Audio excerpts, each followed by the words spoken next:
amigos, ¿cómo están? Les hablo de nuevo su amiga Lourdes Vázquez. En esta charla de café vamos a hablar sobre la calle Belisario Domínguez y su continuación, República de Venezuela. Voy a elegir esta calle ya que yo desde hace más de 10 años vivo en el centro histórico y es una de las calles que se me hacen más interesantes en cuanto a construcciones, en cuanto a espacios y en cuanto a las narraciones que se pueden hacer de sus muros. ¿Qué les parece si iniciamos? Espero que ya tengan listo su cafecito para disfrutar de esta charla. Bueno, pues, ¿qué les parece si iniciamos por este recorrido virtual por la calle Belisario Domínguez? Y estoy ya en el inicio de esta calle, entre el cruce con Eje Central que vemos aquí, donde inicia precisamente esta calle de la cual vamos a hablar el día de hoy. Por ahí alcanzamos a ver la torre del convento de la Concepción, pero quiero que vean el espacio en donde inicia Belisario Domínguez. Fíjense que del otro lado, pasando el eje central, ya se llamaría calle Mina. Sin embargo, también hay mucha historia de ese lado y vale la pena que un día hagamos una charla a partir del eje central hacia ese espacio, hacia lo que es Avenida Reforma. Pero antes de empezar a hablar de la calle Belisario Domínguez, me gustaría que ustedes vieran el ambiente sobre el cual está esta calle. Si ustedes voltean del eje central del otro lado, tenemos el Teatro Blanquita. Me voy a mover tantito para verlo. Y el Teatro Blanquita fue un símbolo del entretenimiento nocturno en la Ciudad de México.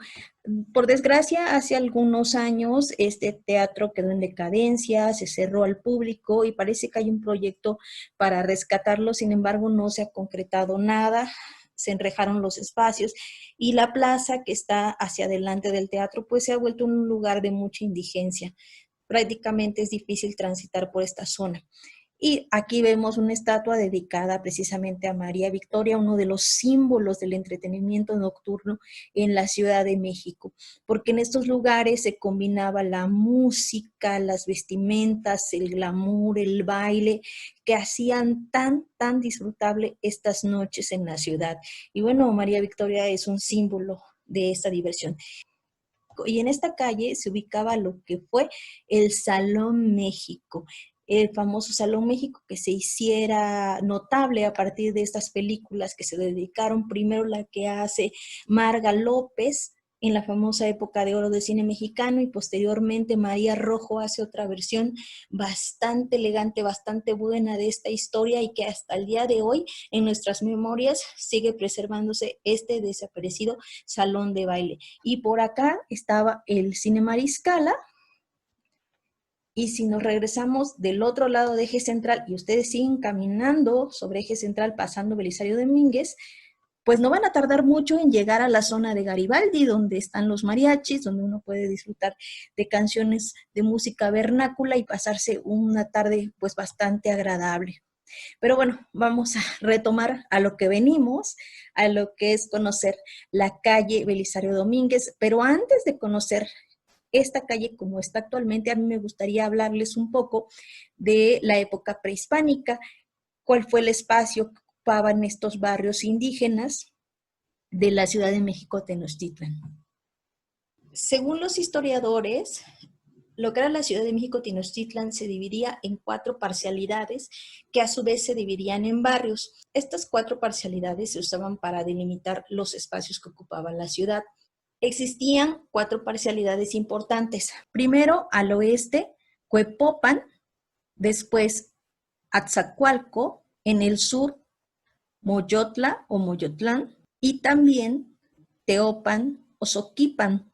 Estos 4 barrios con nombres indígenas fueron cambiando de nombre ya en la época virreinal y fueron adquiriendo los nombres de los santos o las advocaciones de la Virgen a las cuales se sometieron. Por ejemplo, Santa María la Redonda o Santa María Cuepopan, San Sebastián Atzacualco, San Juan Moyotlán y San Pablo Teopan. Santa María Cuepopan ocupaba el espacio que ahora está delimitado por ahí de la zona de Puente de Alvarado, la calle de Tacuba y por el norte el eje 1. San Sebastián Atzacualco se va a ir un poco más a lo que es el poniente, igual delimitado por el eje 1, y si ustedes para que lo ubiquen es de la calle de Moneda hacia atrás, más o menos por donde está la Santísima, el Canal del Roldán, toda esa parte lo utilizaba Atzacoalco. Lo que es San Pablo, Teopan, es la parte sur y es la más grande. Y bueno, esa pertenece a lo que es la Merced, si lo podemos ver así, Candelaria de los Patos, hasta los límites del mercado de Jamaica. Y por último, San Juan Moyotlán, que ocuparía el espacio que va del eje central hacia lo que es el sur, por ahí de los rumbos del mercado de San Juan, hasta ubicar más o menos el metro Chapultepec. Esa sería la ubicación de estos 4 barrios de México Tenochtitlan y época virreinal. Ahora, ¿cuál es el barrio que a nosotros nos acontece en esta plática? Precisamente el barrio de Santa María Cuepopan. Santa María Cuepopan también podía recibir el nombre de Tlaquechihuica, pero es más conocida por Santa María Cuepopan. Y como les había comentado, Santa María Cuepopan tenía los límites por ahí de lo que es el Eje Guerrero, Puente de Alvarado, Metro Hidalgo, la calle de Tacuba, pero podemos identificar a la calle que vamos a visitar este día entre esta parcialidad de Cuepopan. Aquí tenemos a la calle Belisario Domínguez, este sería el eje central Lázaro Cárdenas, donde estábamos parados hace un rato, y Cuepopan a su vez estaba dividido por varios barrios, entre ellos Atlampa, Teocaltitlán, aunque ese barrio se repetía en otros. También en la parcería de San Juan hubo un Teocaltitlán, Analpa, Copolco, Tezcazonco y Colhuacatonco. Pero el más grande era el barrio homónimo, llamado también Cuepopan o Tlaquechihuica. Ahora bien, Cuepopan tiene varias traducciones que se han dado a lengua náhuatl. Por ejemplo, Chimalpain le llama el lugar de las varas de céspedes. Por otro lado, otros autores cuentan que quiere decir sobre la calzada, o bien viene del verbo cueponi, que significa resplandecer una cosa, que sería precisamente el resplandor de las aguas que se encontraban en este sitio, o bien otros autores dicen que no tiene una traducción literal. Y en cuanto al término de Tlaquechihuica, se propone que significa lugar donde se hacen esteras. Cuepopan va a ser un lugar muy interesante e importante para México Tenochtitlan, ya que en Cuepopan se van a realizar batallas que van a definir el destino del pueblo mexica. En estos rumbos se llevaron a cabo las batallas contra Azcapotzalco, cuando los mexicas se quieren liberar del yugo de Tezosomoc. Se dieron batallas que fueron decisivas para el triunfo de la Triple Alianza. Y también cuando Tlatelolco se enemista con Tenochtitlan, entonces también se dan una serie de batallas y juegos de pelota en esta zona, donde la fiereza y la valentía de los habitantes de Cuepopan dan el éxito a México Tenochtitlan. Ahora bien, en época virreinal, la calle Belisario Domínguez recibió varios nombres. En el primer tramo recibió el nombre de Plaza de la Conchita o Calle de la Concepción. Después, Calle de San Lorenzo y cerca de Santo Domingo. Obviamente estos nombres se le daba por los lugares emblemáticos que estaban ocupando estos espacios. Sin embargo, posteriormente a lo que es la Reforma, van a cambiar de nombre varias calles de la ciudad. Ustedes lo habrán notado, como los nombres antiguos se siguen recordando por unas placas que van pegadas en las esquinas de las calles. Y prácticamente nos dicen la mayoría de que este nombre lo van a recibir hasta 1921. Algunos nombres se dedicaron a héroes de lo que es la Reforma, de la Independencia, y otros se le dedicaron a los países que dieron su apoyo y reconocimiento al gobierno de Álvaro Obregón. En este caso, como tenemos a República de Chile, República de Nicaragua, República de Argentina y otras más. Y no va a ser la excepción de esta calle, la cual va a recibir el nombre de calle Belisario Domínguez. Pero ¿quién fue don Belisario Domínguez? Don Belisario Domínguez lo tenemos aquí en esta foto. Él fue un médico y político mexicano que va a nacer en Comitán, Chiapas, en 1863. Va a estudiar medicina en París, Francia, donde va a obtener el título de cirujano y partero.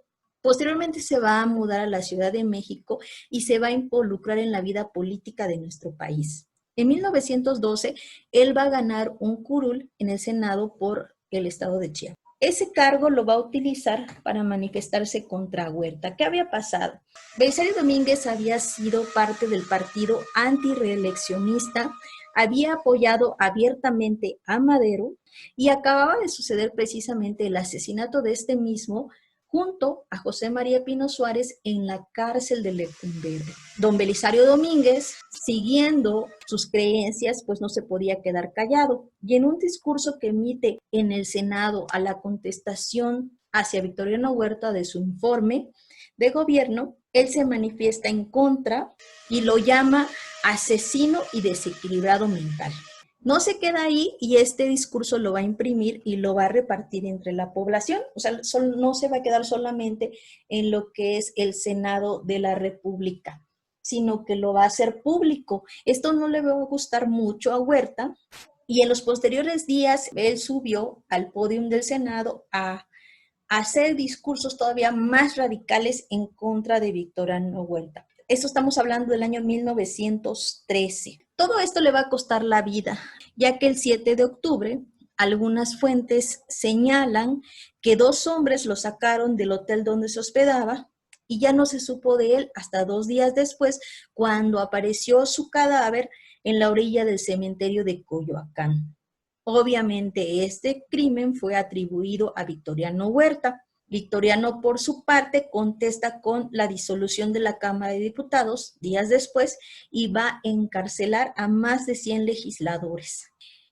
El valor y la fuerza de don Belisario Domínguez no solamente le atribuyeron a que una calle tuviera su nombre, sino que cada año se entrega desde 1953 la medalla Belisario Domínguez por parte del Senado de la República hacia los mexicanos eminentes.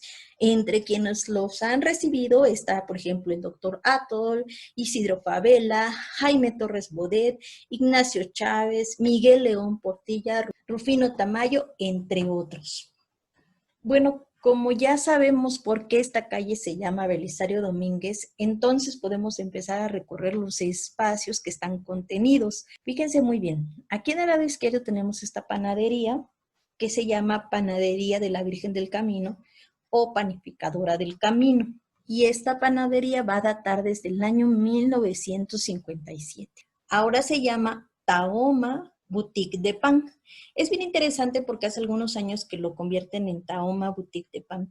Hicieron una remodelación de la panadería e hicieron unos estantes donde los panes están exhibidos y ahí de ahí tú puedes tomarlo. Sin embargo, tú puedes pararte en medio y ver una gran variedad de panes, desde las famosas conchas, los ojos de buey, bolillos, cuernitos, glorias, etcétera. Entonces, si tú vienes caminando sobre el eje central y ya tienes hambre y quieres comer algo sencillo, algo barato, sin duda la panificadora de la Virgen del Camino es ideal para esto. Aparte, como todas las panaderías tradicionales del centro histórico, como La Ideal y otras más, tienen la opción de poderte tomar un café adentro, también venden pollos asados, e inclusive algunas viandas, como pueden ser baguettes y cuernitos ya preparados y a muy bajo precio, yo se los recomiendo.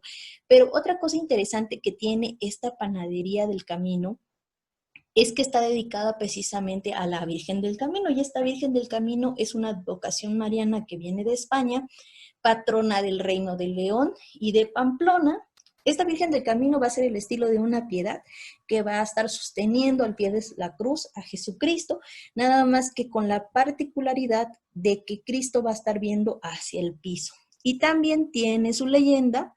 Se dice que un día uno de los pastores estaba paseando a sus ovejas en esa zona donde se llamaba El Humilladero, era una pequeña ermita que estaba en ese lugar, y de repente se le aparece la Virgen y le dice que se vaya a la ciudad, que le avise al obispo que en ese sitio quiere que se construya una capilla para su imagen. Y él le dice, bueno, señora, ¿cómo es que me van a creer lo que yo estoy diciendo? Y ella le dice, dame esa onda que tienes en la mano, y tomándolo con la suya, la señora va a coger una pequeña piedra, la coloca en la onda y la arroja diciendo, di al obispo que encontrará esta piedra tan grande que será señal suficiente de que yo te envío, y en el mismo en que se hallará la piedra es mi voluntad y la de mi hijo que se coloque la imagen.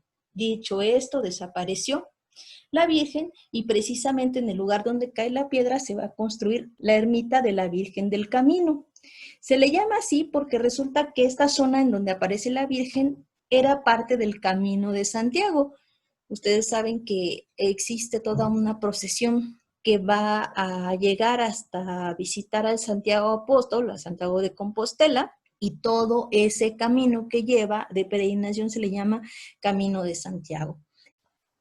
Pero sigamos caminando por la calle Belisario Domínguez, porque vamos a encontrar dos edificios importantes y que dan perfecta apertura a la calle Belisario Domínguez.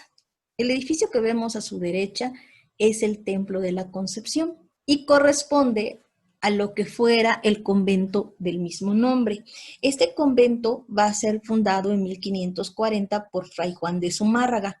Es importante porque Fray Juan de Zumárraga, cuando inicia el concepto de evangelización en la Nueva España, él va a buscar construir un beaterio o un recogimiento de mujeres donde las niñas pudieran educarse, pero también aquellas mujeres que no estuvieran casadas o que estuvieran desamparadas y pudieran tener un lugar donde tuvieran una formación religiosa. Pero quería que esa formación religiosa fuera de manera formal, entonces decide fundar este convento. Este convento llega a ser, según los historiadores, el más rico, el más famoso y el más extenso de la Nueva España, y ha sido considerado el primer convento de mujeres que se establece en este territorio.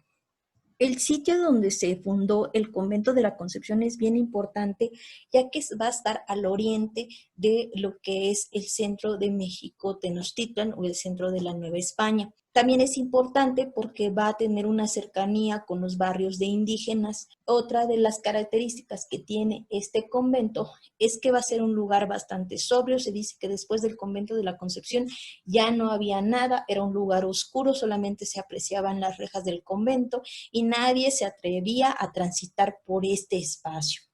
Quien va a donar los terrenos para la construcción de este convento va a ser Andrés de Tapia, pero poco a poco, con el paso del tiempo, el convento de la Concepción fue abarcando más terrenos, varias casas particulares se fueron anexando al convento hasta convertirse en uno de los más grandes de la ciudad.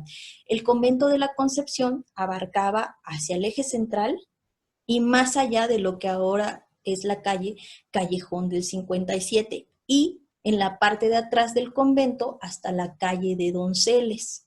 Imagínense el tamaño de esta construcción. Pero el convento de la Concepción no iba a ser inmune a los problemas normales de las construcciones de la Nueva España, como lo fuera el hundimiento y finalmente la inundación de 1629, que arruinó el edificio original y que obligó a que se construyera, bajo el patrocinio de Simón de Haro, un nuevo convento. El convento de la Concepción va a ser el semillero de otros conventos como el de Jesús María, Regina Shelley, La Valvanera, Santa Inés, entre otros, porque las monjas concepcionistas se van a estar dispersando por toda la ciudad y creando nuevos conventos. El convento de la Concepción se destacaba también por la elaboración de flores, de seda, de algodón, de lino o papel, así como también la elaboración de ramos para casas y capillas.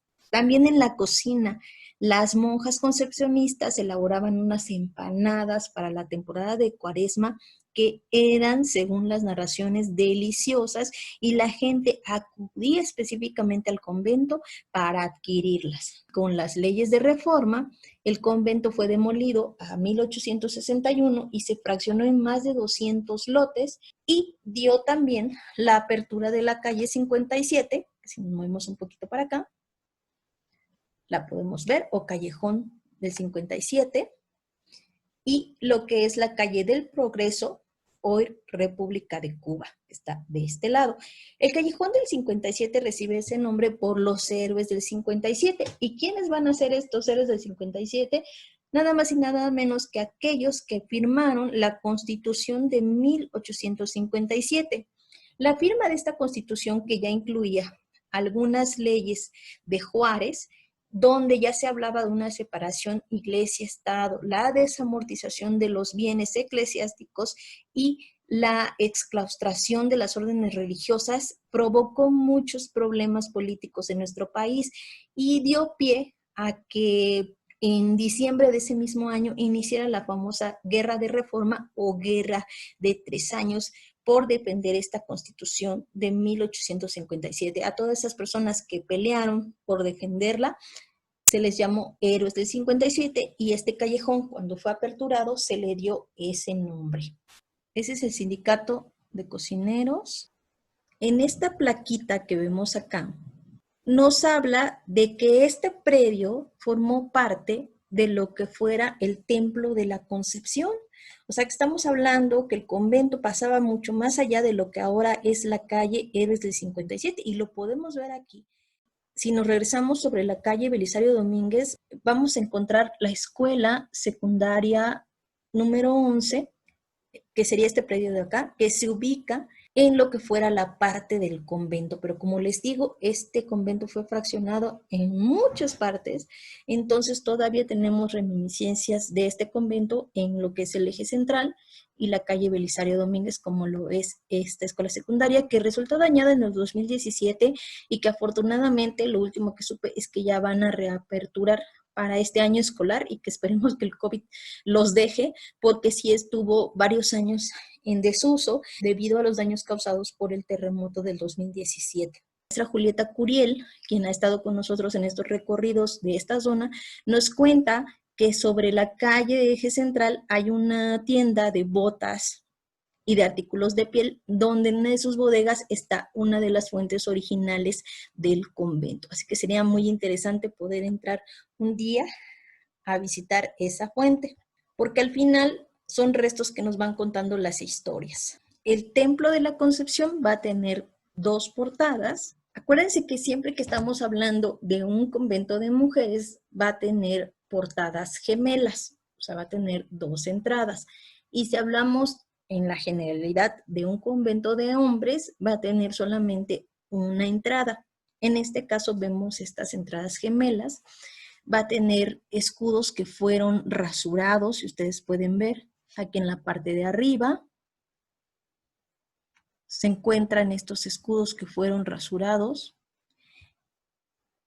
Y vemos algunos detalles que nos van a hablar del estilo barroco que tuvo este convento. Bueno, aquí vemos una litografía de lo que fuera el convento de la Concepción.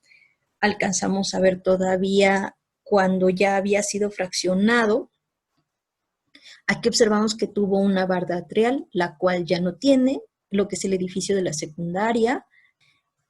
También en el convento de la Concepción se dio una de las leyendas más interesantes de la zona.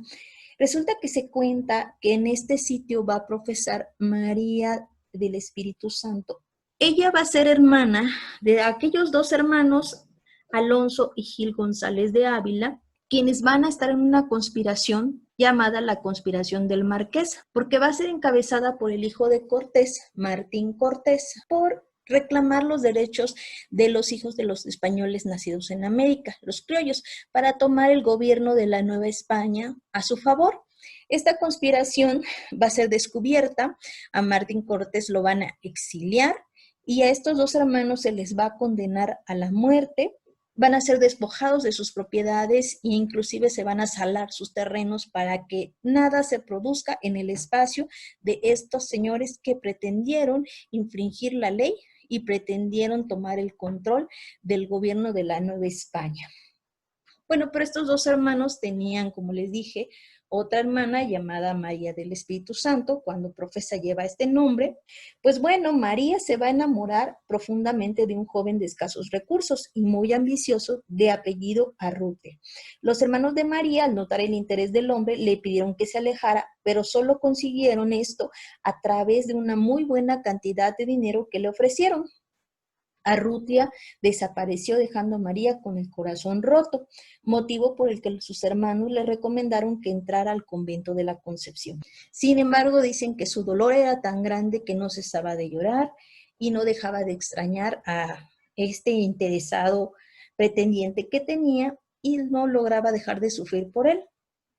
Tanto era su dolor que un día, con las pocas fuerzas que le quedaban, decidió colgarse de un árbol de duraznos que se encontraba en el jardín del convento. Las monjas la encontraron muerta y la enterraron precisamente en el cementerio que se encontraba dentro del convento. Pocos días después, una de las monjas realizaba sus actividades en el jardín cuando vio en la fuente el tétrico reflejo de María. Estas apariciones cada vez eran más constantes y entonces se les prohibió a las monjas salir después de la puesta de sol. ¿Qué les parece? Es una leyenda que precisamente nos habla del mal de amores, pero también nos habla del destino de estas mujeres en la Nueva España, ¿no? Que muchas veces ellas no querían ingresar a estos conventos, sin embargo, sus familias los obligaban. Ahora, no cualquier mujer entraba a un convento. Estos conventos normalmente eran dedicados para mujeres de origen español o criollas que tenían que pagar una dote para poder ingresar a ellos. No eran de a gratis, a excepción de algunas que sí se hicieron para mujeres indígenas. Por desgracia, el convento de la Concepción ha sido rodeado por muchos indigentes, ya que de este lado, en la Plaza de la Conchita, se encuentra un comedor comunitario. Y bueno, no es por echarles la culpa, pero sí hace que se concentren muchos indigentes en la zona y que a veces transitar por este espacio pues tenga uno que tener como que un poquito de más cuidado. De hecho, aquí en esta vista de Google Maps podemos ver que están durmiendo y pues bueno, es un problema social que existe y pues no se les puede ni desalojar ni estar maltratando, simplemente respetar el espacio y convivir con ellos, porque al final de cuentas forman parte de la vida del centro histórico de la Ciudad de México.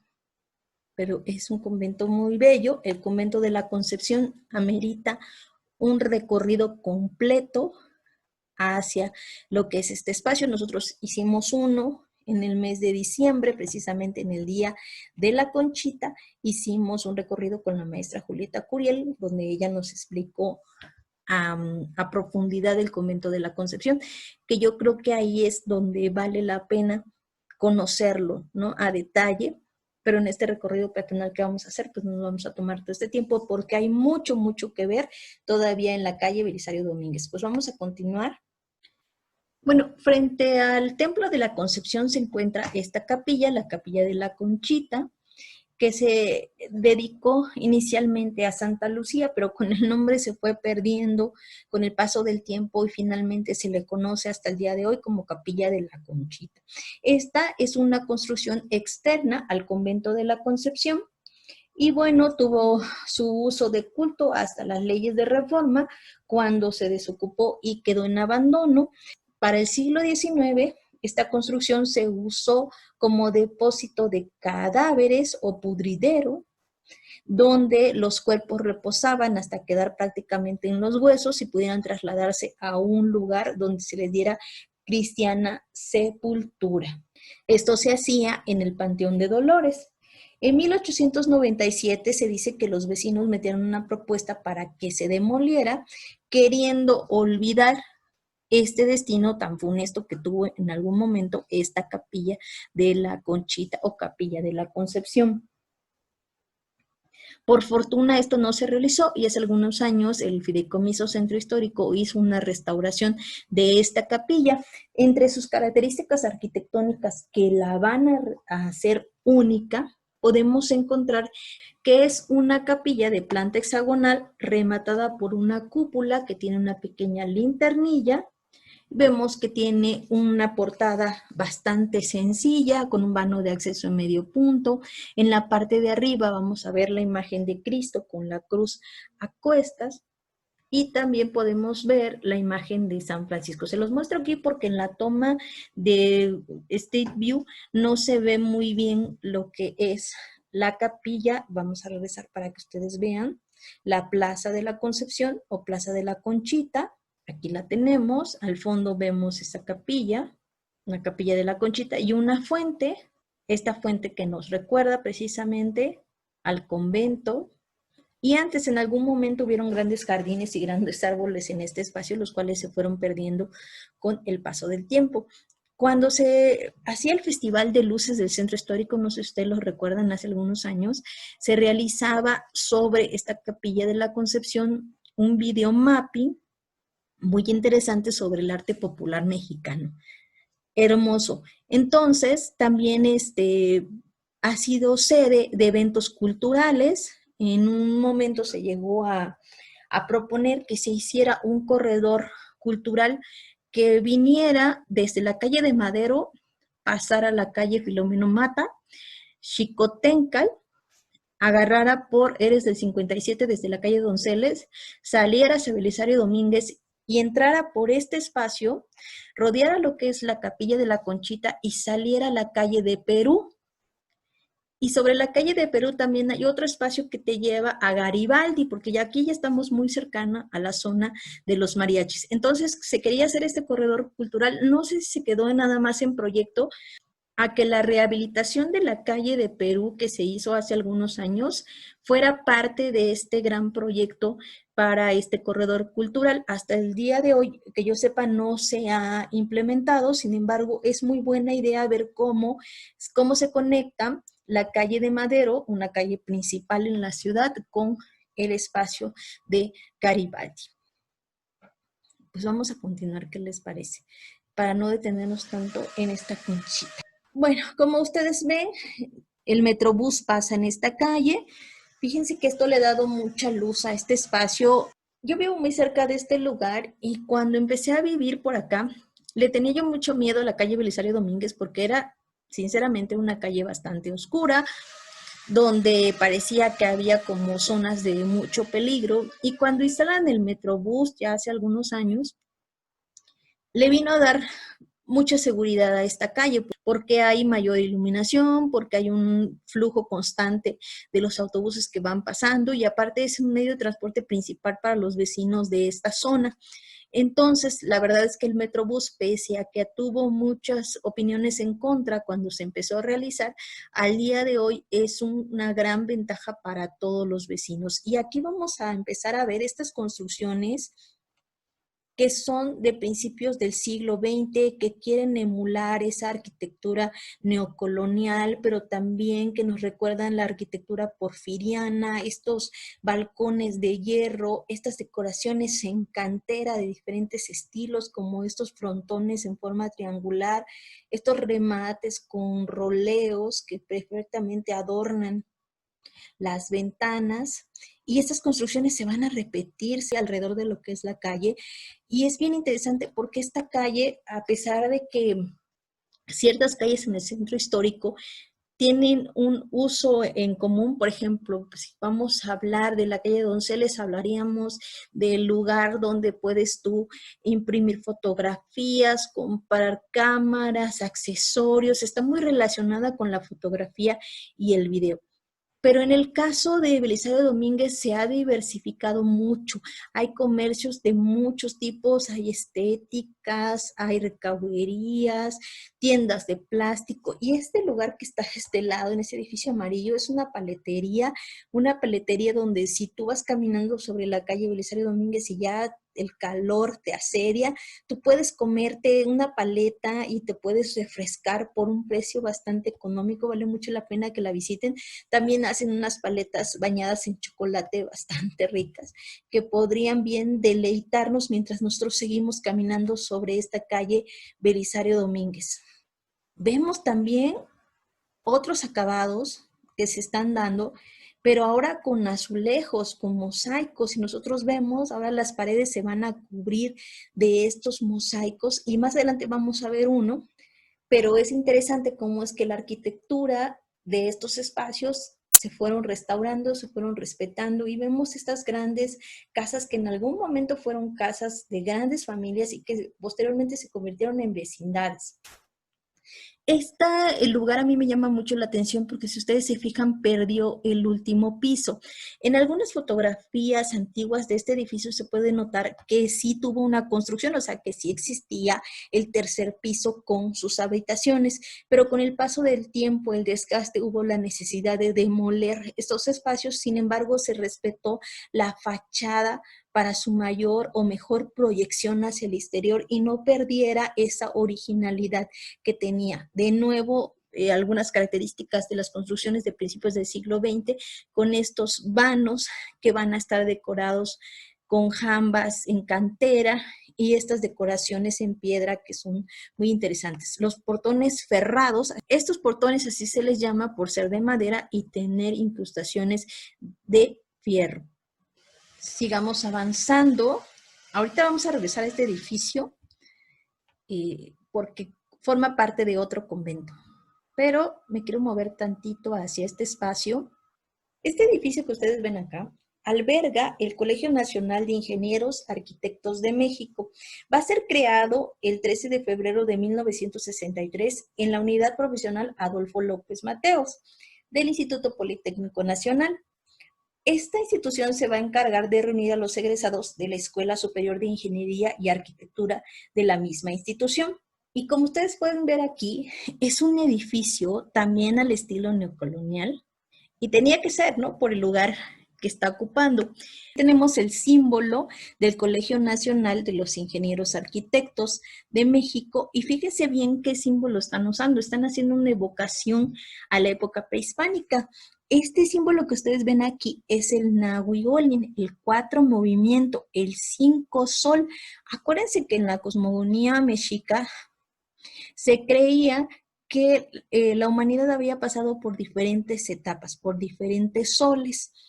Por ejemplo, habíamos pasado por el sol Nahui Atzo, que quiere decir 4 agua, donde la humanidad iba a terminar por una gran inundación y los humanos que sobrevivieron se convirtieron en peces. Y así fueron pasando varios soles. El último, el sol que se está viviendo, va a ser precisamente el Nahui Olin, el 4 movimiento. Y aquí lo tenemos reflejado en el símbolo del Colegio Nacional de Ingenieros Arquitectos de México. Y tiene mucho que ver porque la ingeniería y la arquitectura está íntimamente ligada con el movimiento sísmico que hay en la ciudad. Y entonces, si estamos hablando de 4 movimientos, pues también está relacionada a cómo la profesión de ingeniería y arquitectura ayudan a que estos desastres naturales no afecten de manera mortal a estos edificios. Si continuamos caminando sobre la calle Belisario, nos vamos a encontrar el templo de San Lorenzo, diácono y mártir. Este templo perteneció al convento del mismo nombre y este convento va a ser fundado el 14 de noviembre de 1598 por iniciativa de Marina Saldívar de Mendoza, quien va a ser hija de Juan Saldívar, un minero acaudalado de Zacatecas. Ella no va a entrar sola, va a entrar acompañada de 4 monjas más que provenían del convento de San Jerónimo. Estas eran María de San Pablo, que ocupó el cargo de priora, Mariana de la Encarnación como vicaria, María de la Concepción como portera y Catalina de San Juan. La fundación del convento se iba a pegar a las reglas de San Agustín, que lo vemos precisamente aquí en la fachada, sin embargo son de orden jerónima. Este convento tuvo varias reconstrucciones después del convento primitivo. Una va a ser a consecuencia de la inundación de 1629 y se va a construir un nuevo templo hacia 1650. También en 1785 se hace una nueva reconstrucción. Un detalle importante de estas reconstrucciones es que se perdió una de las entradas laterales. Estos conventos tenían 2 portadas. La entrada más cercana a lo que es el altar se le llamaba la entrada de San José y la que estaba más cercana al coro se le llamaba entrada de Santa María. Esto es interesante porque de este convento solo se conservaría entonces la entrada de San José, que es la que vemos aquí en pantalla. Si nosotros vemos la portada de lo que es el templo de San Lorenzo, podemos observar que tiene dos cuerpos. En el primer cuerpo, presidiendo la decoración, va a estar San Lorenzo, diácono. Vamos a acercarnos a él para que vean ustedes su iconografía. San Lorenzo, diácono y mártir, va a ser el cuidador de los tesoros de la iglesia. En tiempos romanos, el recaudador solicitó a San Lorenzo que entregara las riquezas y tesoros de la iglesia. Él le dice, sí, como no, regresa en 3 días y yo te voy a entregar todas estas riquezas. Cuando el recaudador romano regresa, San Lorenzo lo lleva a un cuarto donde está gente pobre, gente enferma, gente necesitada, prácticamente el nivel más bajo de la sociedad romana. El recaudador pues se ofende mucho, ya que San Lorenzo le dice, mira, esta es la riqueza de la iglesia, aquí están los tesoros, en la gente necesitada, en la gente que necesita que le den una mano. Este recaudador se molesta mucho y en consecuencia manda a martirizar a San Lorenzo en una parrilla, por eso es que lo vemos a él que está sosteniendo este símbolo. Lo van a acompañar dos personajes importantes, San Jerónimo del lado izquierdo, que va a tener una pluma y un libro, ya que él va a ser doctor de la iglesia, y del otro lado Santa Paula, que va a ser una mujer patricia romana que va a dejar todos sus bienes por seguir a San Jerónimo al desierto y va a ser la fundadora de la Orden Jerónima de Mujeres. Y en la parte superior vemos a San Agustín. ¿Por qué está San Agustín acá? Porque precisamente habíamos comentado que las monjas jerónimas van a estar apegándose a la regla de San Agustín. Y San Agustín va a tener su mitra de obispo, va a tener un templo en la mano, ya acuérdense que él se ha considerado como la fuerza de la iglesia, y va a estar acompañado de San Pedro y de San Pablo. Podemos ver un poquito de lo que es la linternilla y la cúpula del templo, pero ¿qué les parece si lo vamos a conocer por dentro? Bueno, ya nos encontramos en el interior del templo de San Lorenzo. Estamos viendo hacia el altar principal. Conserva una reminiscencia de lo que fuera su retablo barroco, estofado en oro. En el centro vemos a San Lorenzo. Y esta mano que ustedes ven acá fue una intervención que realiza el artista Matías Goeritz en el año 50. Se le va a invitar para realizar este relieve que va a representar la mano de Dios en el ábside de la iglesia, pero también va a intervenir la cúpula y la linternilla con algunos vitrales que van a hacer referencia a la vida de San Lorenzo. Aquí podemos verlo también en estos ventanales. Matías Goeritz ha sido un artista pues bastante criticado, sobre todo en su intervención que hace a estas iglesias barrocas. Inclusive la intervención que hace de los vitrales de catedral ha sido muy criticada, a muchos no les gusta, se ha considerado como un rasguño a la arquitectura histórica que tiene precisamente la catedral. Esta entrada da a las criptas, tiene un frontón abierto, una decoración muy bonita. En lo que es el interior del templo prácticamente se perdieron con esas leyes de reforma lo que son los retablos y solamente se conservan algunas pinturas que hacen alusión a la vida de San Lorenzo. Fíjense, aquí estamos viendo precisamente la historia de cómo presenta a esta gente pobre ante el recaudador romano, y aquí vemos precisamente el martirio sobre las parrillas. En broma yo siempre he dicho que San Lorenzo es el patrono de los pollos asados, pues precisamente por la parrilla, pero no me hagan caso, es una broma. Y al fondo podemos ver esta capilla que está dedicada al Señor de los Trabajos. Esta advocación de Cristo es muy recurrida en esta zona, ya que se dice que cuando tú necesitas encontrar un trabajo bueno, bien remunerado, pues puedes venir y pedirle al Señor de los Trabajos que te ayude a encontrarlo. Y bueno, la gente asiste mucho y recurre mucho a este Cristo. Es una iglesia muy sobria que todavía sigue estando abierta al culto. Y bueno, el sacerdote de San Lorenzo, el padre Jaime, es uno de los sacerdotes que ha estado más interesado en la difusión de la historia de las parroquias donde él trabaja. Él fue párroco de la iglesia de Santa Catarina Mártir que sufrió daños en el 2017, que está por el rumbo de la Lagunilla y que está cerrada al culto por reparaciones. Sin embargo, lo pasan para San Lorenzo y él es uno de los encargados no solamente del culto, sino también de la difusión histórica de estos templos. Bien, el convento de San Lorenzo va a estar ocupado por las monjas jerónimas hasta 1861, que cuando las leyes de reforma declaran la exclaustración de las órdenes religiosas, ellas tienen que abandonar este convento. Sin embargo, van a regresar en 1863, para 1867 tengan que abandonar definitivamente este convento. Y lo que queda del convento es precisamente este edificio de color rojo, que es el Centro de Educación Continua Eugenio Méndez Dorruco, o mejor conocida como Unidad Allende. En esta Unidad Allende se van a estar dando clases de idiomas, también va a haber una librería y el Centro Aeroespacial del Instituto Politécnico Nacional. También Radio IPN está en este edificio.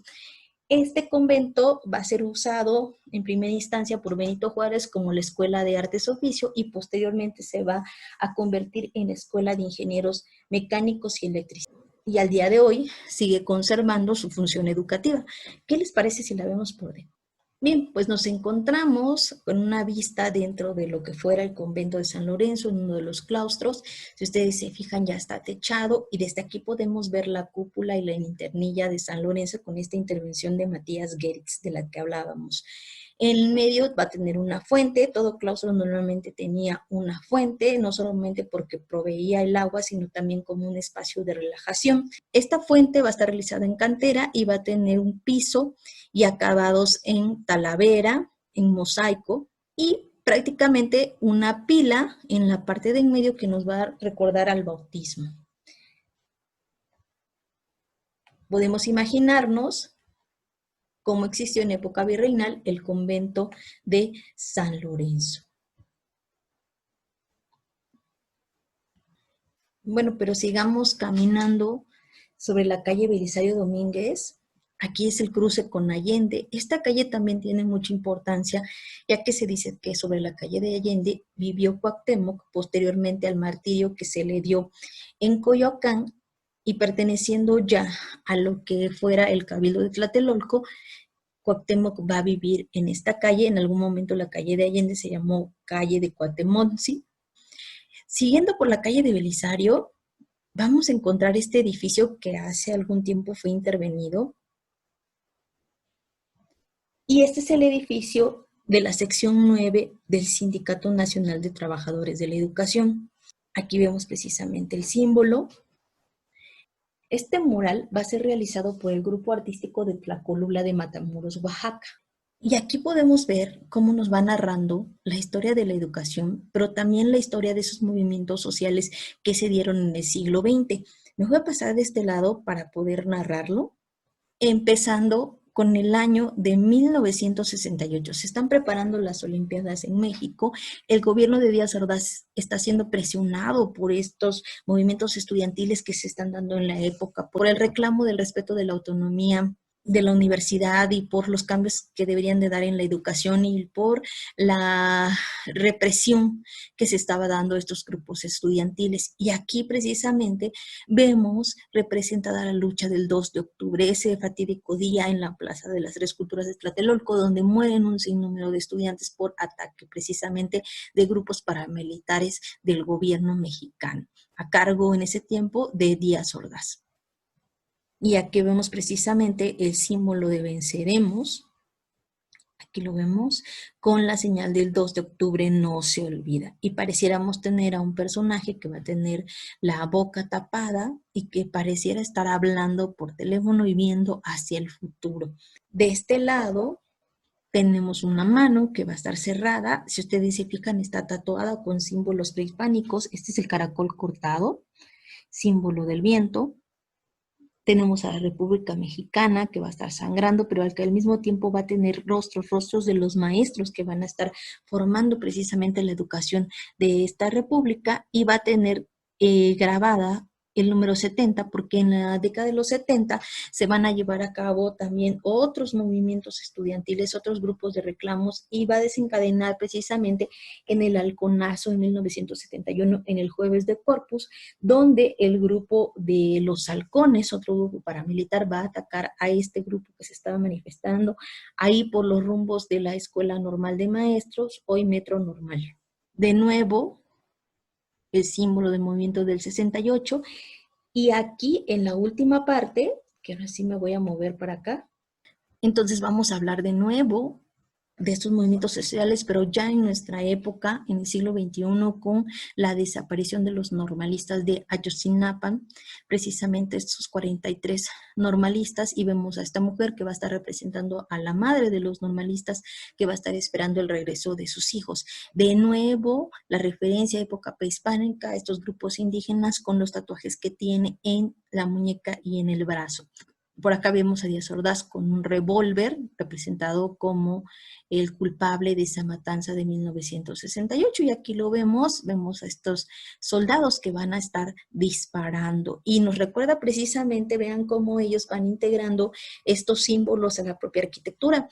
Porque si ustedes recuerdan, la matanza del 68 se da desde los edificios de Tlatelolco. Entonces acá pareciera que el soldado o este militar va a estar saliendo del vano de la ventana y desde ahí está realizando los disparos. Aquí vemos la firma de este grupo cultural de los que yo les hablaba, que se llaman los Tlacolulocos, precisamente porque provienen de Tlacolula.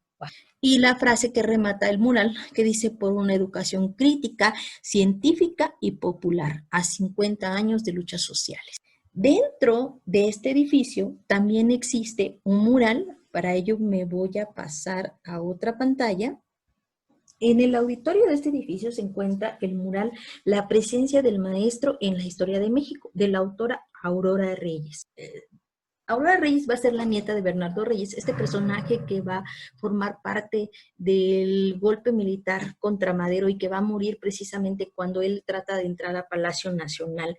Y también va a ser sobrina de Alfonso Reyes, un escritor muy importante de la época, y va a ser líder también feminista de las Pavorosas, un grupo que así se titulaba, y va a ser limitante del Partido Comunista de México. Ella como muralista va a hacer otros trabajos, uno de ellos en lo que es el Centro Escolar Revolución. De hecho, Guadalupe Lozada ha estado dando algunas conferencias sobre algunos recintos de la Ciudad de México, se los recomiendo, para la Secretaría de Cultura de la ciudad, y acaba de dar una precisamente sobre el Centro Escolar Revolución. Vale la pena que ustedes lo vean y conozcan este mural. También va a tener un mural en lo que es la delegación Coyoacán, que se llama El Primer Encuentro, y narra precisamente el encuentro de esas dos culturas, la española y la prehispánica. En este mural que podemos ver aquí una pequeña parte, se va a narrar la historia de México, pero desde una visión desde los movimientos sociales, pero también cómo los maestros se han incluido en estos movimientos, especialmente los estudiantiles. Decimos, el movimiento estudiantil de 1968, pero no solo participaron estudiantes, sino también estuvieron acompañándolos sus profesores, y muchos de ellos llegaron a la cárcel, o sea, llegaron a estar en Lecumberri por defender esas ideas. Entonces es interesante, si en algún momento nosotros podemos ingresar a esta sección del sindicato, podríamos pedir los permisos para acceder al auditorio y poder ver este mural, que se me hace muy interesante, no solamente por la autora, sino también por lo que nos va contando. Al final de cuentas, yo creo que hay que reivindicar la educación, y una forma de hacerlo es precisamente visitando estos espacios que fueron icónicos para el sindicato. Vamos a continuar hasta el número 37 de Belisario Domínguez. ¿Alcanzan a ver la plaquita que está aquí? Bueno, nos va a recordar que en este lugar va a morir Felipe Villanueva, autor del famosísimo Vals Poético que estamos escuchando de fondo. Este vals fue el vals emblemático del Porfiriato. Este autor va a morir muy joven, a la edad más o menos de 30 años. Va a nacer en 1862 en Tecámac, Estado de México, y va a empezar a tocar el órgano desde muy niño y va a demostrar un gran talento musical. Va a ingresar al Conservatorio Nacional ya en la Ciudad de México y se va a convertir en uno de los autores preferidos del Porfiriato. En 1893, Felipe Villanueva va a morir en la casa que anteriormente ocupaba este espacio antes de la construcción de este edificio moderno. Felipe Villanueva va a tener una vasta composición a través de popurrí, zarzuelas, nocturnos, mazurcas y muchas otras composiciones más que van a hacerlo como un ícono de la música porfiriana. Y de este lado vemos el edificio del Hotel Antillas. Esta construcción va a datar del año 1900, sin embargo, tal y como la vemos, fue una reconstrucción que se realizó en 1957 por el arquitecto Antonio Banderas. El hotel va a ser iniciado por José Celorio, quien le va a dar una nueva propuesta a este edificio, donde va a ser de uso habitacional, va a tener un café por dentro, y a pesar de que las construcciones pues son un poquito pues antiguas, todavía se sigue conservando como una buena opción para el hospedaje en el centro histórico. Quiero que se fijen en lo que es su fachada principal, ya que la fachada del primer piso se va a estar repitiendo en los siguientes niveles de piso. Otra vez vemos esos ventanales con decoración en cantera, y lo mismo para lo que es el acceso principal al hotel. Sigamos caminando. Y ya que estamos hablando de la educación, tendríamos que ver esta escuela, que es jardín de niños, que es también primaria, y que me llama mucha atención porque cuando he pasado por aquí, siempre hay un cartel de reconocimiento hacia los niños que han ganado olimpiadas de conocimiento, que han ganado, por ejemplo, el premio al primer lugar en aprovechamiento a nivel nacional y a nivel de la Ciudad de México.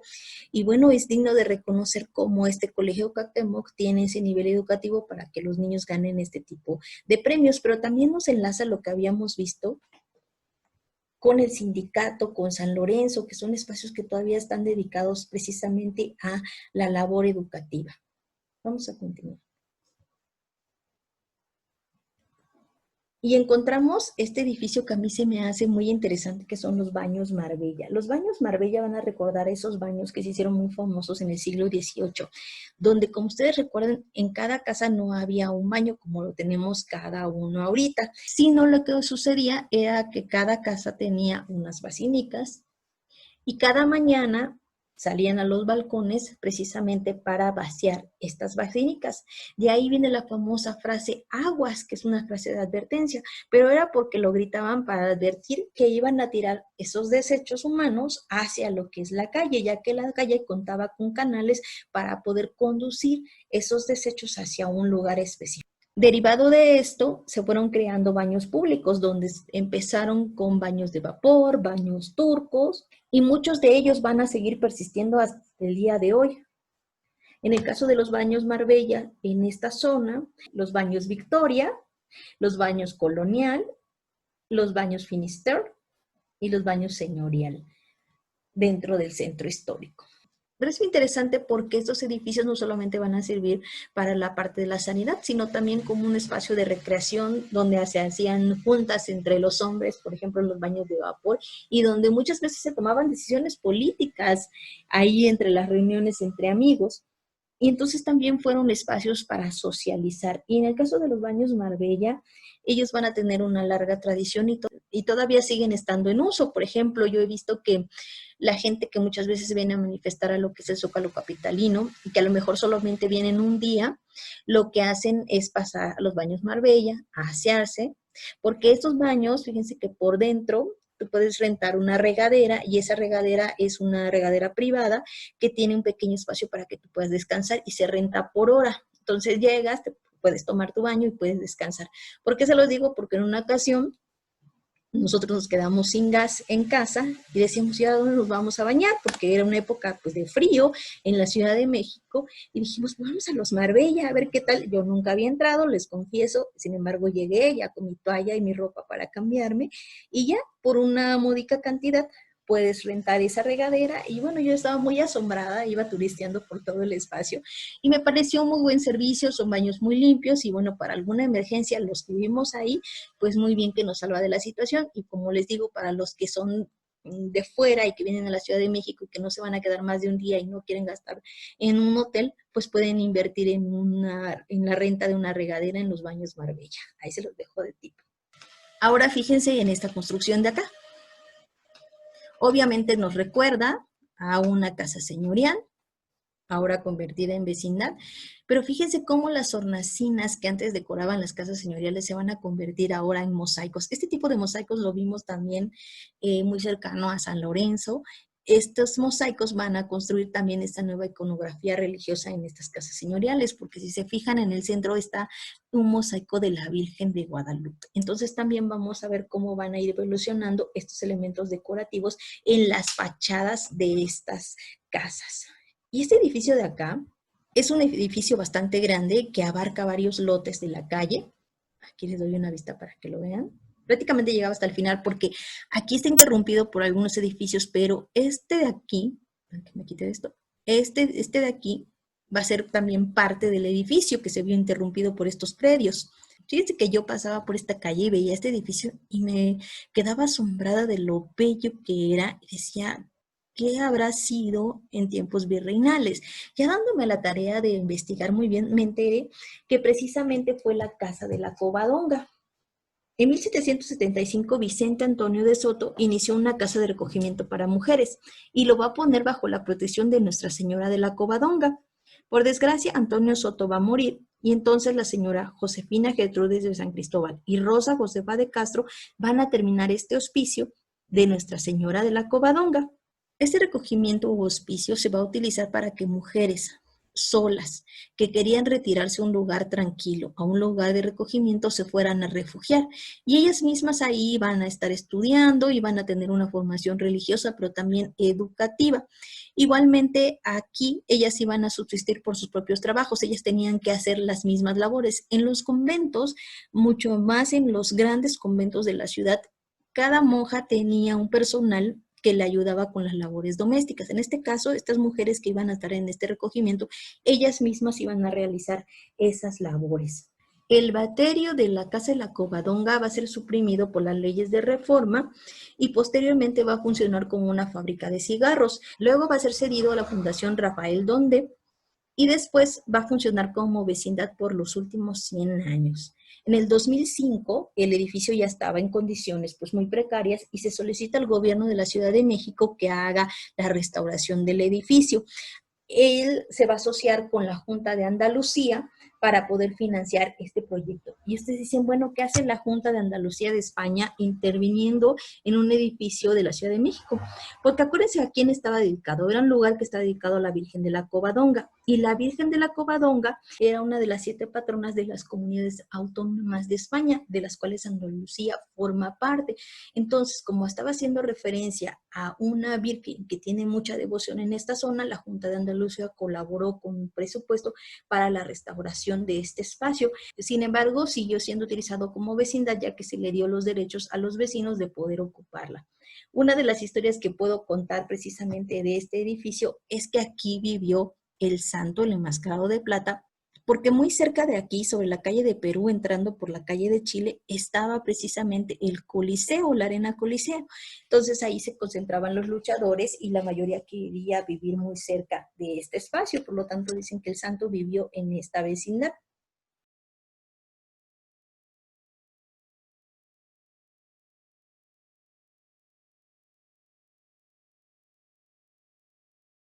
Otro dato interesante es que se dice que durante la restauración se encontraron pinturas del siglo XIX, vajillas, monedas, huesos de feto, fetiches de brujería, con muñecas de trapo, con alfileres, esqueletos de gatos, ferrería porfiriana y algunas fosas sépticas virreinales. La portada principal del edificio se encuentra aquí. Va a ser una portada bastante sencilla de 2 cuerpos. Va a tener un acceso tipo rectangular y en la parte de arriba hay un nicho que va a estar rematado por una cruz. Dentro de este espacio debió haber estado la Virgen de la Covadonga, que en algún momento fue retirada, muy probablemente después de las leyes de reforma.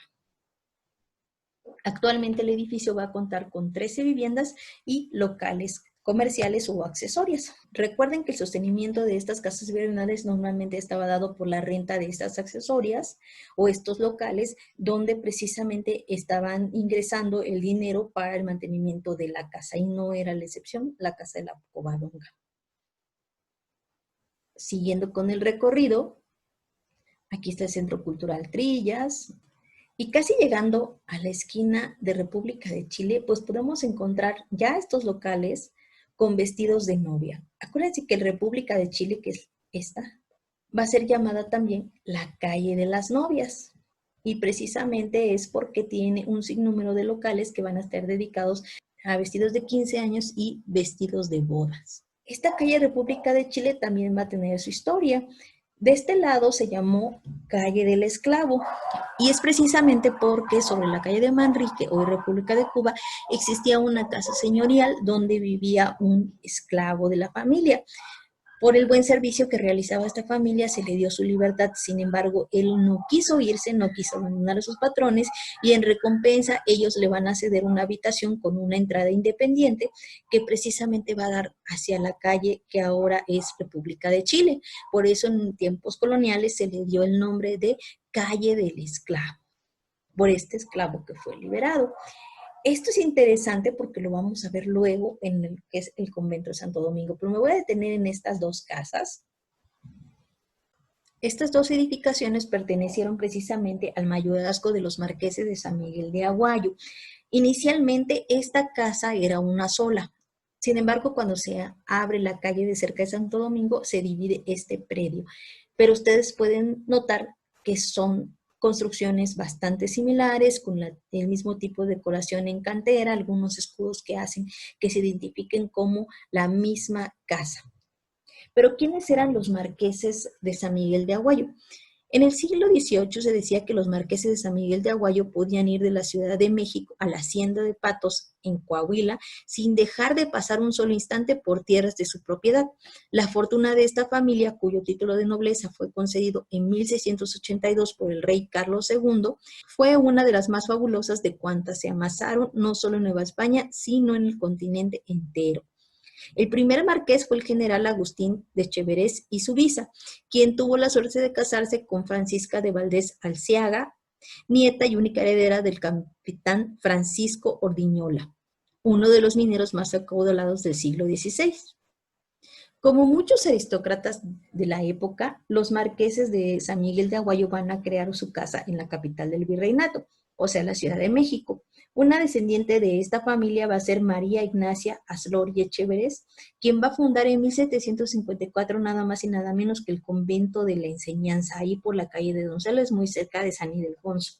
La fortuna de los Aguayo va a colapsar hacia finales del siglo XIX, el marquesado va a desaparecer en 1836 y el palacio se va a estar reconstruyendo y dividiendo en diferentes locales comerciales que al día de hoy están todavía ocupando este espacio. Uno de ellos es la famosa cantina La Dominica, una cantina que va a estar en uso desde 1919 y que va a ser muy famosa por los chamorros que se sirven como botana en este espacio. Los recorridos de cantinas que se hacen en el centro histórico de seguro incluyen a la cantina El Dominico, un lugar para pasar el rato, para tomarse unas bebidas, disfrutar una buena botana y platicar con los amigos. Me voy a pasar de este lado para ver un detalle de la casa de los marqueses. No sé si se alcanzan a ver ustedes acá, pero está el símbolo dominico, precisamente por la íntima relación que tenían estos espacios con el convento de Santo Domingo de Guzmán, que se encuentra una cuadra después. Y de nuevo los vestidos de novia, que van a estar abarrotando la calle de Chile. Contándoles una anécdota muy interesante, yo me casé hace 10 años y yo siempre he vivido en el centro, muy cerca de estos espacios. Y cuando venía del Metro Allende hacia mi casa, siempre pasaba por la calle República de Chile y veía las tiendas de novias, los vestidos, y fui viendo qué tiendas me interesaban de acuerdo al presupuesto y a los modelos. Entonces, cuando llegó el momento de elegir mi vestido de novia, pues cité a mis hermanas para que me acompañaran y recorrimos estos espacios, pero solamente los llevé a 3 tiendas. Las primeras 2 para que se entretuvieran y vivieran la emoción de comprar un vestido de novia. Y en la última tienda les dije, miren, los voy a llevar acá porque después de tanto recorrer estos espacios me he dado cuenta que esta es la tienda que cumple con mi presupuesto, que tiene los modelos que a mí me gustan y que sería muy interesante visitarla. Ya nos fuimos para allá y precisamente de esa tienda va a salir mi vestido de novia. ¿Por qué les cuento esto? Porque el centro histórico al final de cuentas es eso. ¿Por qué les cuento esto? Porque yo considero que el centro histórico es un lugar para tejer historias. Cuando tú visitas, recorres, comes en un lugar, conoces un nuevo espacio, lo que estás haciendo es crear recuerdos en ti mismo y estás tejiendo tus propias historias a través de un espacio como es el centro histórico. A mí eso se me hace muy bello y muy interesante. Pues continuamos caminando sobre Belisario Domínguez. Esta sección de la calle Belisario Domínguez es muy ocupada para las tiendas que crean recuerdos, tazas, abanicos, pantuflas y todo lo necesario para estas fiestas de 15 años, de bodas, de bautizos, primeras comuniones y cualquier celebración en donde esté involucrado dar un recuerdito, de seguro lo van a encontrar sobre la calle Belisario Domínguez y esta zona es muy recurrida para eso. Antes de continuar, me gustaría contarles que esta calle en el tramo que va de República de Chile, que acabamos de pasar, hacia lo que es República de Brasil, se llamaba Calle de la Cerca de Santo Domingo. ¿Por qué? Resulta que los dominicos tenían una gran huerta que ocupaba estos espacios. En esta huerta se producían legumbres, verduras y frutas que mantenían la comida de lo que es el convento. Esta huerta era muy amplia y abarcaba bastantes espacios. Y aquí había una cerca con la que cerraba el espacio de la huerta. Esa cerca es precisamente la que le va a dar el nombre a la calle como Cerca de Santo Domingo. La huerta va a desaparecer, los mismos dominicos van a hacer que se divida y se fraccione, ya que ellos necesitaban pues ingresos para lo que es el convento y lo van a fraccionar para vendérselo a particulares. Entre esos predios que se fraccionaron se encuentra lo que ahora es la Hostería de Santo Domingo, la cual se va a fundar el 4 de agosto de 1860. Esta Hostería de Santo Domingo, esta Hostería de Santo Domingo es un lugar donde ustedes pueden deleitarse de la comida mexicana, de los platillos más tradicionales que hay en nuestro país. Por ejemplo, son muy famosos los chiles en nogada de la Hostería de Santo Domingo, el puchero de res, el mole poblano y muchos otros platillos más que son símbolo de esta hostería. También dentro de él existe una pintura de la Plaza de Santo Domingo bastante hermosa y a gran formato. Tú te puedes sentar y disfrutar de esa pintura y puedes ver ese ambiente colonial del que estaba rodeado todo este espacio. Entonces la Hostería de Santo Domingo es una muy buena oportunidad, especialmente los fines de semana que se sirve un brunch por la mañana, un buffet donde tú puedes probar inclusive los chiles en nogada, nada más que los hacen más pequeñitos, pero no importa si te quieres comer dos, pues está muy bien. Fíjense que la Hostería de Santo Domingo tiene un símbolo de un perrito. El símbolo de Santo Domingo va a ser precisamente un perrito con una antorcha en el hocico. La leyenda va a narrar una visión de la beata Juana de Asa, madre de Santo Domingo. Un día esta beata, estando embarazada, soñó que un perrito salía de su vientre con una antorcha encendida en la boca. Incapaz de comprender el significado de su sueño, va a decidir buscar la intercesión de Santo Domingo de Silos, fundador de un famoso monasterio benedictino en las cercanías de donde ella vivía. Así, embarazada, va a hacer una peregrinación hasta el monasterio para que el santo le explicara su sueño. Ahí va a comprender que su hijo iba a encender el fuego de Jesucristo en el mundo por medio de la predicación. Es por eso que Santo Domingo siempre va a estar acompañado de un perrito con una antorcha. Además, se dice que también hace alusión a la fidelidad de Dios, porque no hay amigo más fiel que un perro. Y él prácticamente se iba a considerar un perro de Dios, alguien que le iba a dar toda su fidelidad. Bueno, pues dejemos atrás la Hostería de Santo Domingo con sus deliciosas comidas y sigamos caminando. Y bueno, siguiendo con el recorrido, encontramos lo que es el Salón La Madrid. Este salón fue muy importante en el Porfiriato. Aquí se reunían los grandes políticos de la época, pero también se le ha considerado como un lugar donde se lleva a cabo la lucha por la autonomía universitaria en 1929, ya que se dice que un grupo de estudiantes que provenían de la Escuela de Medicina, que se encontraba en este edificio, antiguo Palacio de la Inquisición, se reunían en los salones privados del Salón de la Madrid, donde se dieron a cabo estas pláticas por la autonomía universitaria. Por eso es que este lugar también se le conoció como la Policlínica, por esos estudiantes de medicina. También es importante la ubicación de este salón, ya que se encontraba en los portales de Santo Domingo. Bueno, pues nos encontramos ya frente al Templo de Santo Domingo, que va a pertenecer al gran convento de Santo Domingo, que va a ocupar las calles desde Brasil y va a llegar, como les había comentado, hasta República de Chile y atrás a lo que es la calle de Perú. En esta parte se van a establecer los dominicos en 1526, cuando van a llegar a la Nueva España. Inicialmente los van a hospedar en el convento de San Francisco el Grande, pero después les van a destinar estos solares que pertenecían a la familia Guerrero para que establecieran su templo y su convento. La primera construcción del templo se realizó en lo que ahora es el espacio del Templo de la Inquisición, pero ya en una segunda construcción que se hace de este templo debido a las inundaciones del siglo XVII, se va a construir un nuevo templo hacia 1716, que ya se va a ubicar en el lugar donde nosotros lo conocemos tradicionalmente, pero este convento va a datar de 1736 en una tercera reconstrucción. ¿Por qué tuvo que haber sufrido tantas reconstrucciones? Precisamente por el hundimiento que presentaba y por la necesidad de ampliar este tipo de construcciones por el número de frailes que estaban ubicados en esta zona. Bueno, pues nos encontramos en la fachada principal del templo de Santo Domingo. Vamos a verla a detalle. Va a tener un acceso en un vano de arco de medio punto. Este vano va a estar flanqueado por dos personajes, San Agustín y San Francisco.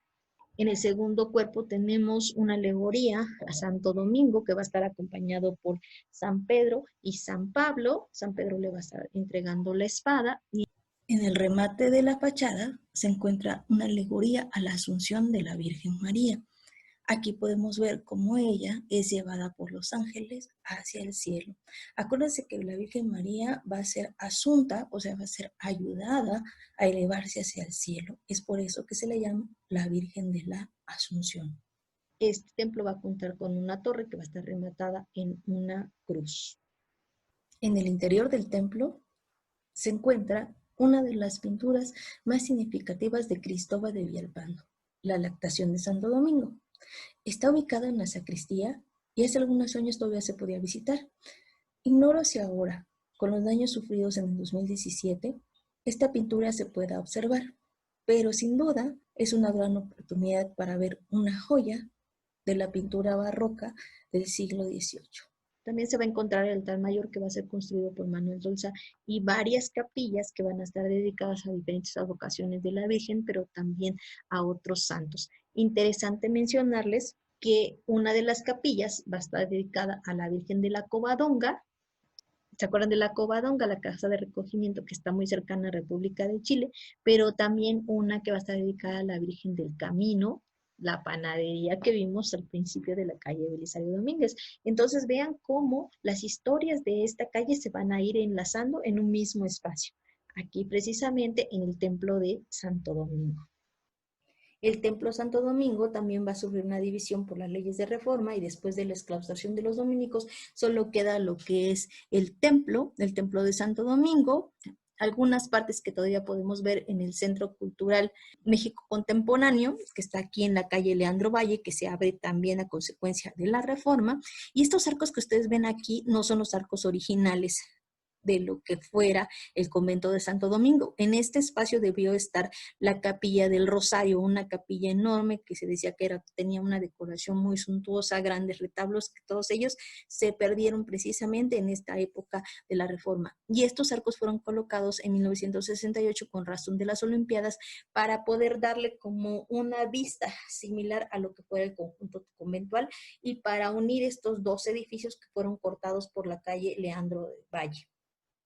Pero me voy a acercar a otra de las capillas que fueron sobrevivientes de todo este proceso de exclaustración de las órdenes y de la división de los bienes eclesiásticos, que es la Capilla de la Expiración.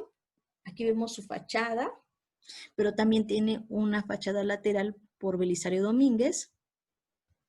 Bueno, ya nos encontramos dentro de la Capilla de la Expiración. Aquí vemos precisamente el Cristo al que está dedicado, al Señor de la Expiración. Este sería el altar principal.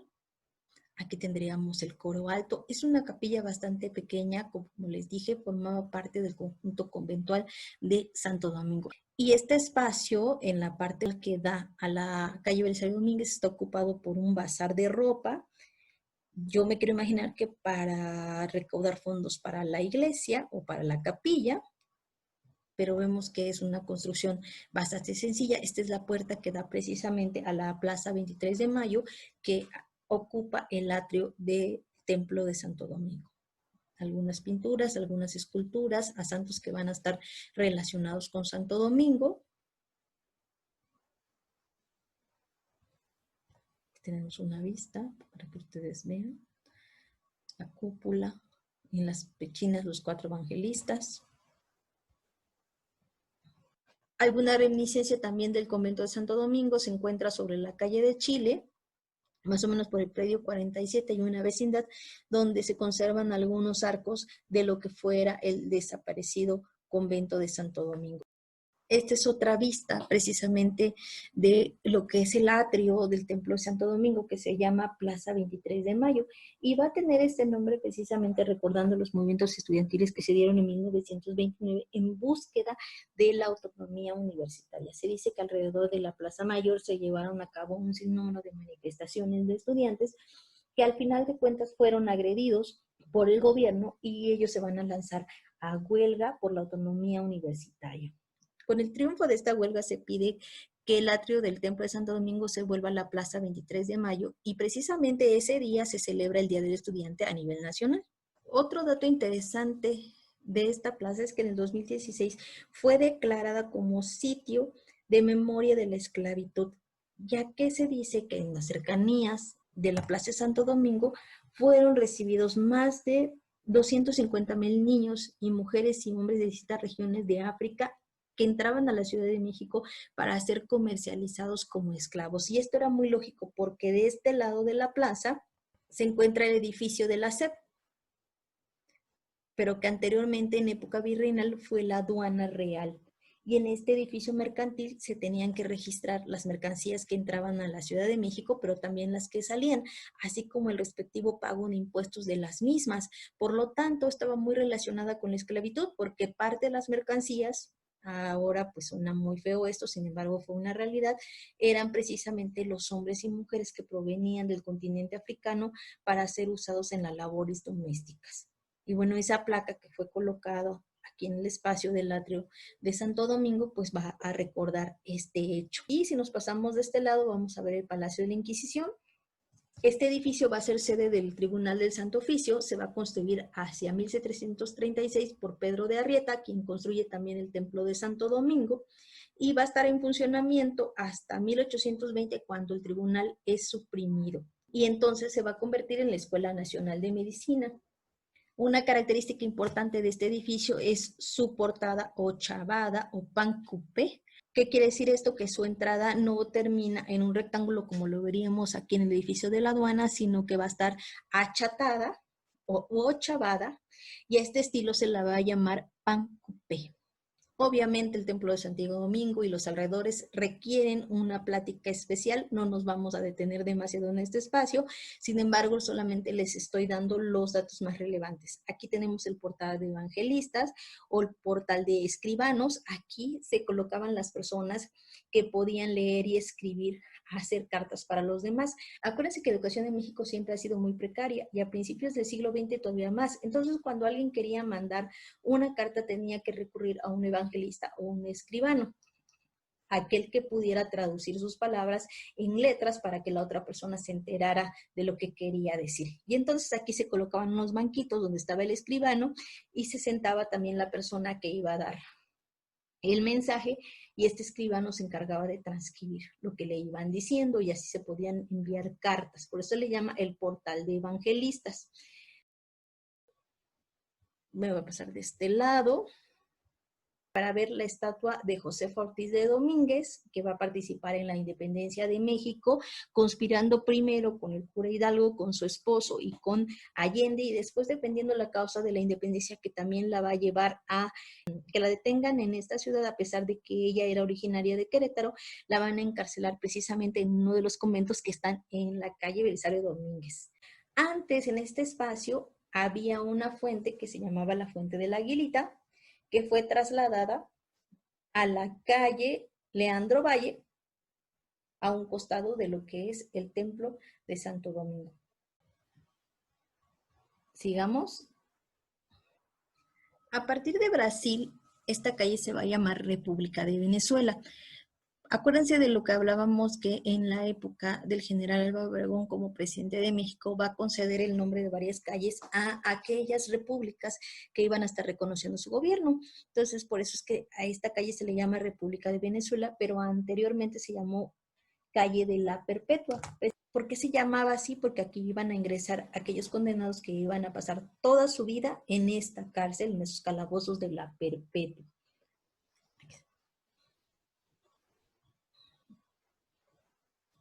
Bueno, vamos a ver estas plaquitas que están de este lado. Una nos va a estar recordando precisamente que esta construcción va a ser hecha por Pedro de Arrieta, pero otra nos va a recordar un hecho muy triste, precisamente la muerte del escritor Manuel Acuña, que se va a realizar atrás de las paredes donde está colocada esta placa, en una de las celdas del Palacio de Medicina, de la Escuela de Medicina, donde él estudiaba.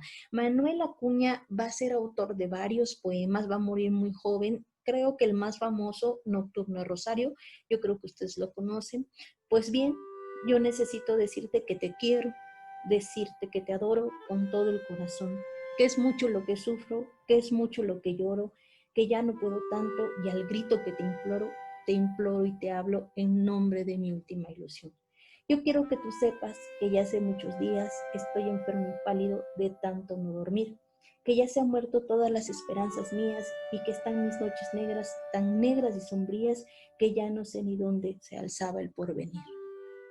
Bueno, estas palabras se las dedica precisamente a su enamorada, Rosario, y se dice que despechado se quita la vida. Juan de Dios Pesa va a contar que precisamente él ve un día antes a Manuel y se van a pasear a la Alameda, pasan todo el día ahí, van a comer y cuando se despiden te dice, nos vemos mañana al mediodía, pero trata de llegar temprano porque si tardas un minuto más no me vas a encontrar vivo. Juan de Dios Pesa se tomó esto a broma y precisamente al siguiente día, un 6 de diciembre de 1873, llega Juan de Dios Pesa al Palacio de la Medicina, dice que alguien lo retrasa en la entrada y al entrar a la habitación de Manuel lo encuentra ya muerto con un olor a almendras podridas en la boca. Este olor es muy característico de los que se envenenan con cianuro. Y es así que muere Manuel Acuña, muy joven, dejando inconclusa su obra poética. Pero por siempre va a ser recordado por ese famoso poema Nocturno a Rosario, que yo espero que muchos de ustedes lo utilizan para cuando quieran mandar alguna carta a sus enamoradas. Incluso hay una película de Pedro Infante que se llama Los Tres García, donde los tres están enamorando a la protagonista que se llama Lupita, y en una sección donde están bailando un vals, uno de ellos quiere impresionarla leyendo un poema. Y entonces precisamente le recita Nocturno a Rosario y le dice, oye, yo creo haber escuchado ese poema de un tal Manuel Acuña. Y él le dice, ah, sí, es mi seudónimo. En ese momento se aparece el padre de la película y le dice, oye, ¿qué crees que tu seudónimo se murió hace más de 100 años? Bueno, una anécdota para hacer menos triste el momento de recordar la muerte de Manuel Acuña. Sigamos. Bueno, aquí tenemos la casa del factor.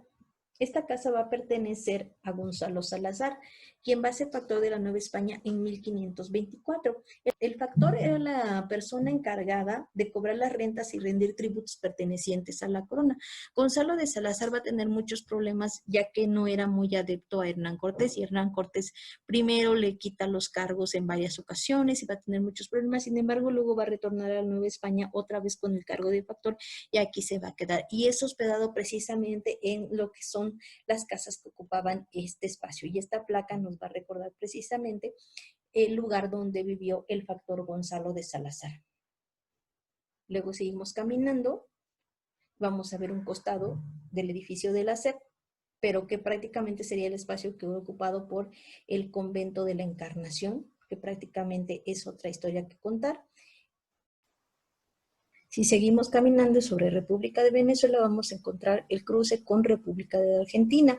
Cabe destacar que el tramo de República de Venezuela entre Argentina y Calle del Carmen se llegó a llamar en época virreinal Calle de la Cerbatana, y lo que es República de Argentina, Calle de la Carnicería. Es interesante porque en este cruce vamos a encontrar el templo de Santa Catalina de Siena, que formó parte también de un conjunto conventual bastante importante en época virreinal.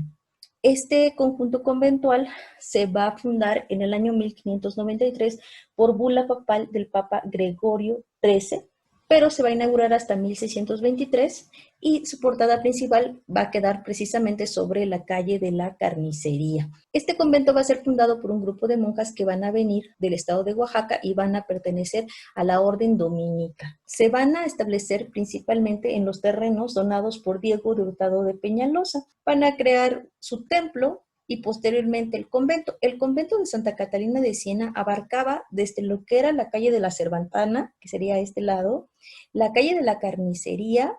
Voy a avanzar tantito de este lado para ver los límites, y de este lado por la calle de San Ildefonso, que recibe precisamente el nombre por el Real Colegio San Ildefonso, que se encuentra todavía en este espacio.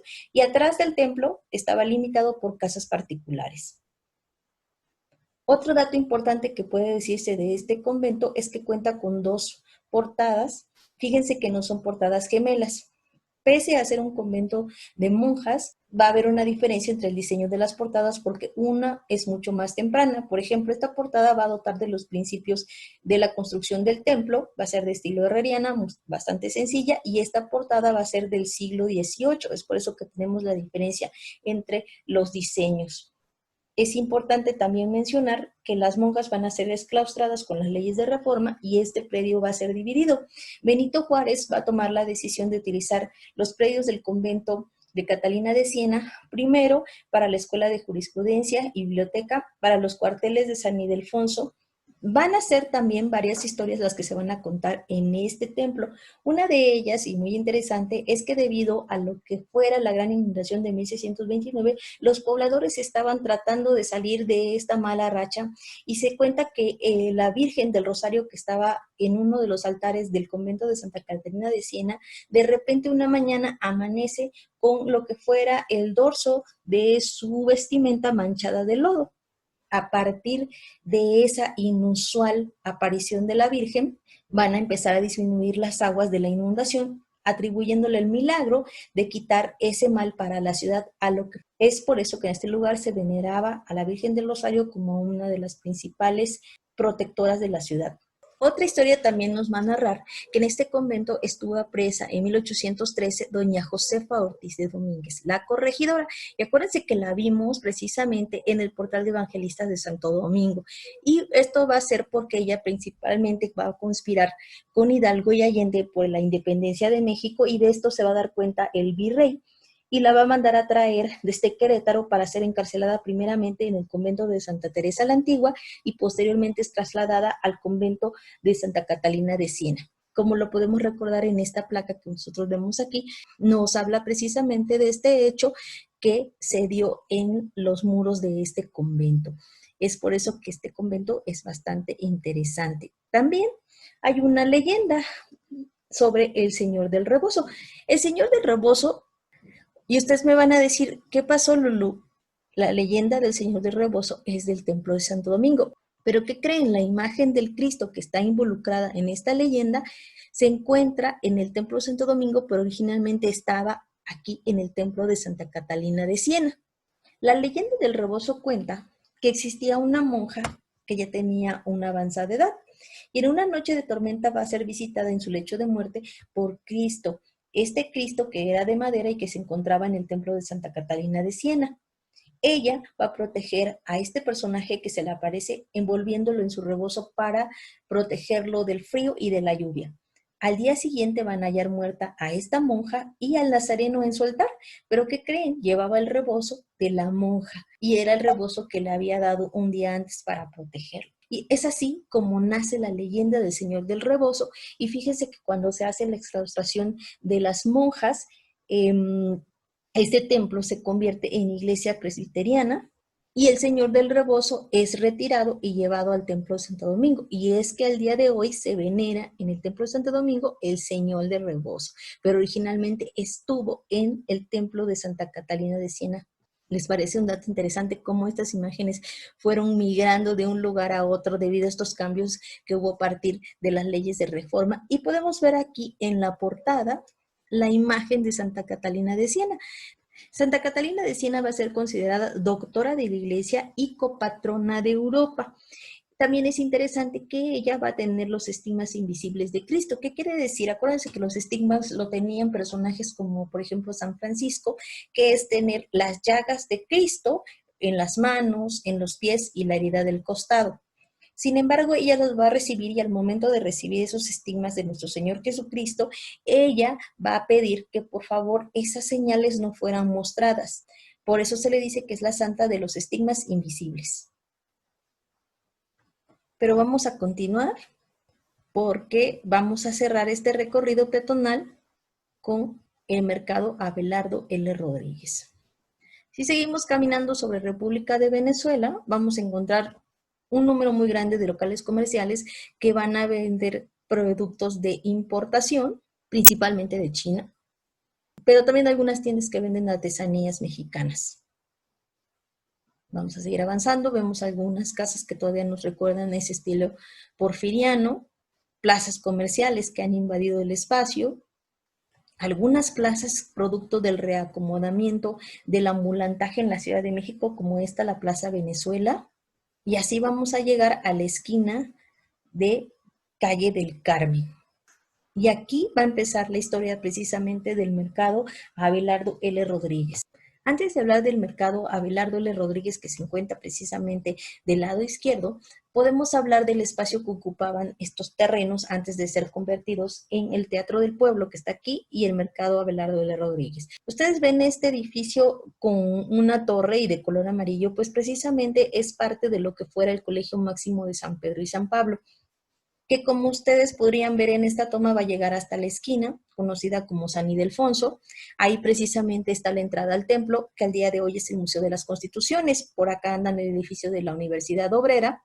Y este predio era un predio bastante grande que ubicaba el Colegio de San Gregorio, que ocupa actualmente el Teatro del Pueblo. Todo este espacio también estaba rodeado por huertas, y va a ser fraccionado para la entrada de lo que es la calle República de Venezuela, de la construcción de estos dos edificios. Es interesante porque podemos ver de este lado cómo fueron interrumpidas esas conexiones entre los dos edificios. Aquí vamos a ver algunos vanos que fueron clausuradas, algunas ventanas que también van a ser clausuradas, y de este lado vemos arcos que probablemente formaron parte del claustro del Colegio Máximo de San Pedro y San Pablo y que tenía una conexión hacia lo que es el Colegio de San Gregorio, porque ustedes pueden ver que los arcos precisamente del Teatro del Pueblo van a estar dando directamente a estos arcos que conectaban al Colegio Máximo de San Pedro y San Pablo. Y aunque ya existían planes de abrir la calle República de Venezuela y prolongarla hacia más allá de la zona de Miscalco, este proyecto se va a dar hasta 1933 con el presidente Abelardo L. Rodríguez. En los años 30, la Ciudad de México contaba solamente con 4 mercados que no podían satisfacer las necesidades de la población. Se consideraba uno de los problemas más graves debido a que el comercio comenzaba a invadir las calles, lo que obstaculizaba el movimiento tanto de los carros como el tránsito a pie en el centro. De hecho, se decide crear un nuevo proyecto para realizar un nuevo mercado que cumpliera con todas lo que son las demandas comerciales del público en el centro histórico. La construcción del mercado se le va a asignar al arquitecto del Departamento del Distrito Federal, Antonio Muñoz, y a la constructora privada Compañía Funcionalista de Modernización. Es así como en 1933 empezaron las obras en uno de los claustros, precisamente el claustro de San Gregorio, y lo que era el cuartel Rodríguez Puebla. La idea era construir un mercado funcionalista con mucha organización e higiene. También se incluyó, por ejemplo, una escuela para los niños de las mujeres que laborarían en el mercado, un teatro del pueblo, que es el que acabamos de pasar en la calle, para asistir a obras teatrales, a proyecciones cinematográficas, a conferencias científicas y literarias. Esta era una idea típica de la época donde se combinaban en un mismo espacio varias funcionalidades para soportar las necesidades de quien iba a ocupar este mismo edificio. Es por eso que este era un complejo cultural bastante grande que no solo se iba a limitar a lo que es el comercio.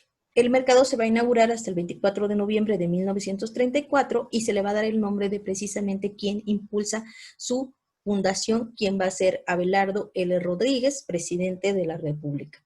Esta es otra vista del mercado cuando fue recientemente inaugurado. Aquí podemos ver prácticamente una fachada limpia. Ahorita ya está llena de letreros de los comercios que están dentro del mercado. Podemos adivinar la limpieza y el carácter funcionalista de esta construcción.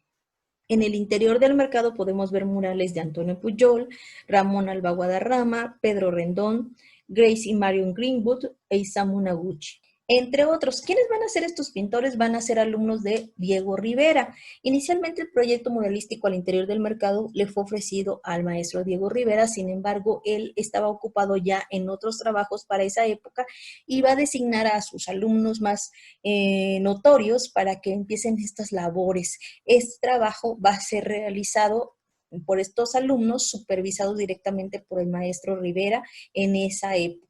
¿Les parece si entramos a ver esos murales? Son muchos murales que hay en el mercado Abelardo L. Rodríguez, pero tal vez podamos visitar algunos que son los más significativos a mi gusto. En el caso que estamos viendo enfrente, va a ser un mural de Marion Greenwood, que se va a llamar La industrialización del campo. En la primera escena vamos a ver a los campesinos que van a estar cortando caña de azúcar. Aquí las vamos a ver cómo ellos van a estar primero haciendo el corte, haciendo esta siembra que se hacía de manera artesanal y luego van a estar ellos cortando la caña y la van a estar transportando sobre sus propios lomos, porque así se hacía la transportación en ese tiempo. También vamos a ver el mercado, aquí vamos a ver el intercambio de mercancías en estos mercados locales, aquí una vendedora de frutas y vamos a ver también cómo viene la mercancía directamente desde el campo, cosa que ya no sucede al día de hoy, ya pasa por muchos procesos para los cuales tiene que llegar hasta nuestros hogares. Después de ver esta escena donde se está cosechando lo que es la caña de azúcar, procedemos a esta donde ya se va a ver el trabajo obrero.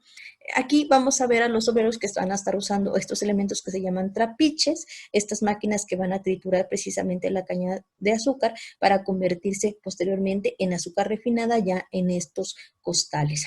Aquí vemos precisamente la lucha obrera que va a ser oprimida por los militares, tienen una bandera roja en señal de protesta, pero también vamos a ver cómo estos obreros y estos campesinos van a ser llevados a un nivel de pobreza extrema. Aquí lo vemos precisamente en la esquina inferior derecha donde vemos a estas personas que están incluso hasta pidiendo limosna. Vemos aquí como una persona ya está enferma y otra la está tratando de proteger, pero es precisamente la decadencia de estas clases sociales que a través de la explotación pues llevan a esta situación tan triste. Los dejo con una vista. Este es en la parte superior. Este es otro mural. Y la que está aquí, que se alcanza a ver, es una intervención precisamente de Isamu Noguchi. Es un alto relieve, bastante interesante. A lo mejor el mercado Abelardo L. Rodríguez necesite una visita completa para que ustedes puedan conocer todos estos murales. Pero no me quiero detener más porque en el Teatro del Pueblo también podemos ver más historia del muralismo mexicano.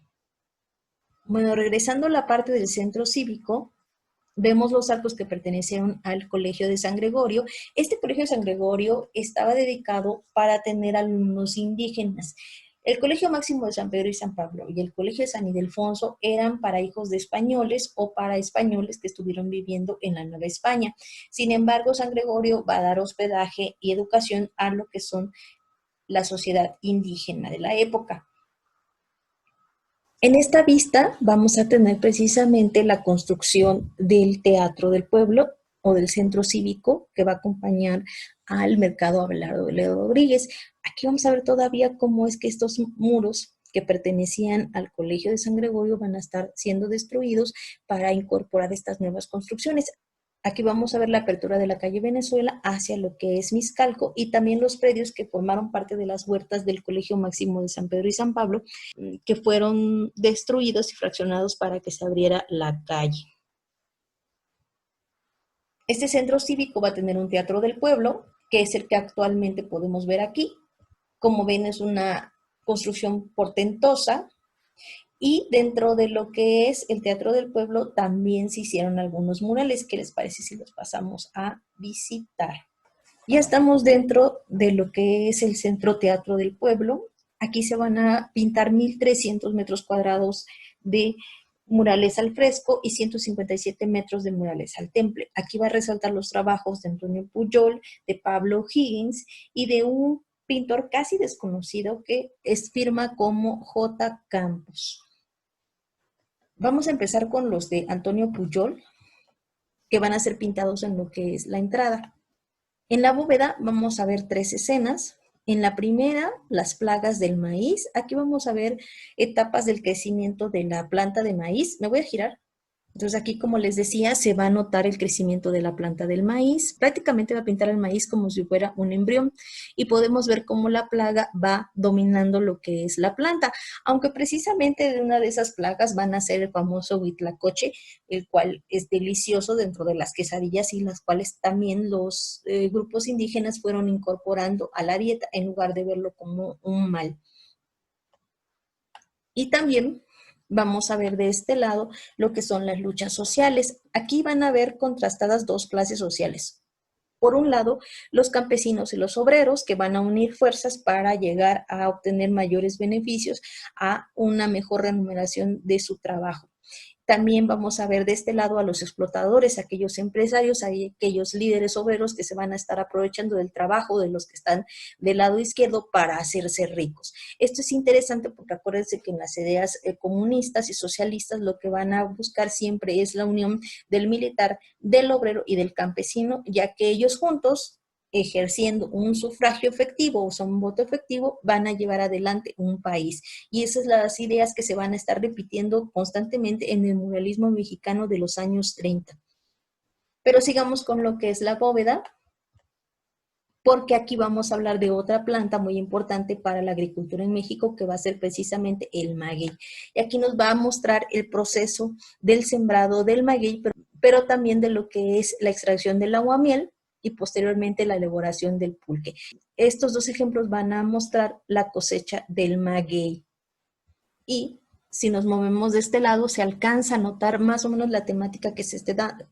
Y si nos movemos de este lado, se alcanza a notar la temática con la que concluye Antonio Pujol, donde va a hablar de la producción minera en nuestro país. Muy importante, acuérdense que casi toda la parte centro-norte del país se va a dedicar a la explotación de estos minerales, donde van a surgir conceptos muy importantes, por ejemplo, el Camino Real Tierra Adentro, que va a surgir precisamente de la Plaza de Santo Domingo y que va a comunicar a las grandes minas que se van a encontrar en el norte de nuestro país.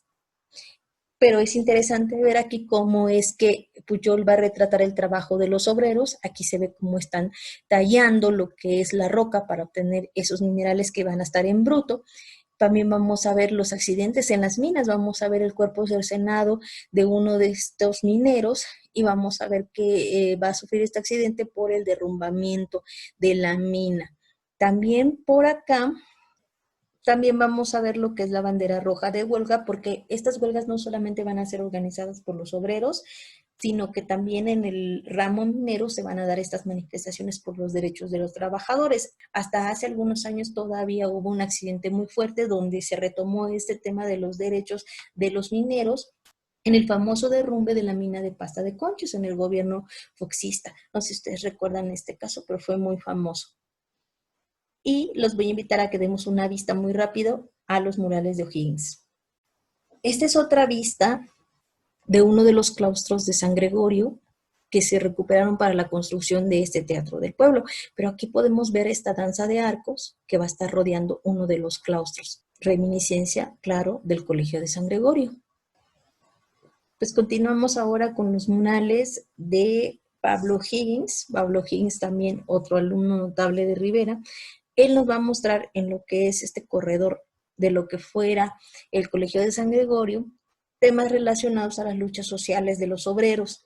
Aquí vamos a ver a estos obreros que van a estar peleando por sus derechos con una bandera roja de huelga, pero van a ser oprimidos. Y aquí vemos esta escena. De este lado lo vemos al obrero ya encarcelado, precisamente por esa lucha que lleva y que no le va a estar gustando a estos grupos de poder que van a estar manipulando a los sindicatos y quienes finalmente van a pagar los platos rotos precisamente van a ser las clases más bajas. En la parte de la bóveda volvemos a ver este tema que va a estar pero hablando de una manera más drástica sobre este tema, porque aquí vemos precisamente al obrero vencido, al obrero pobre, al obrero flaco, al que no tiene dinero que comer, que va dejando prácticamente su vida y su aliento en este trabajo en las industrias, y por este lado los vemos prácticamente esclavizados por cadenas hacia lo que es el trabajo. Y los vamos a ver representados también con la bandera de la huelga y cómo ellos van a estar sosteniéndola prácticamente con su vida para defender sus derechos.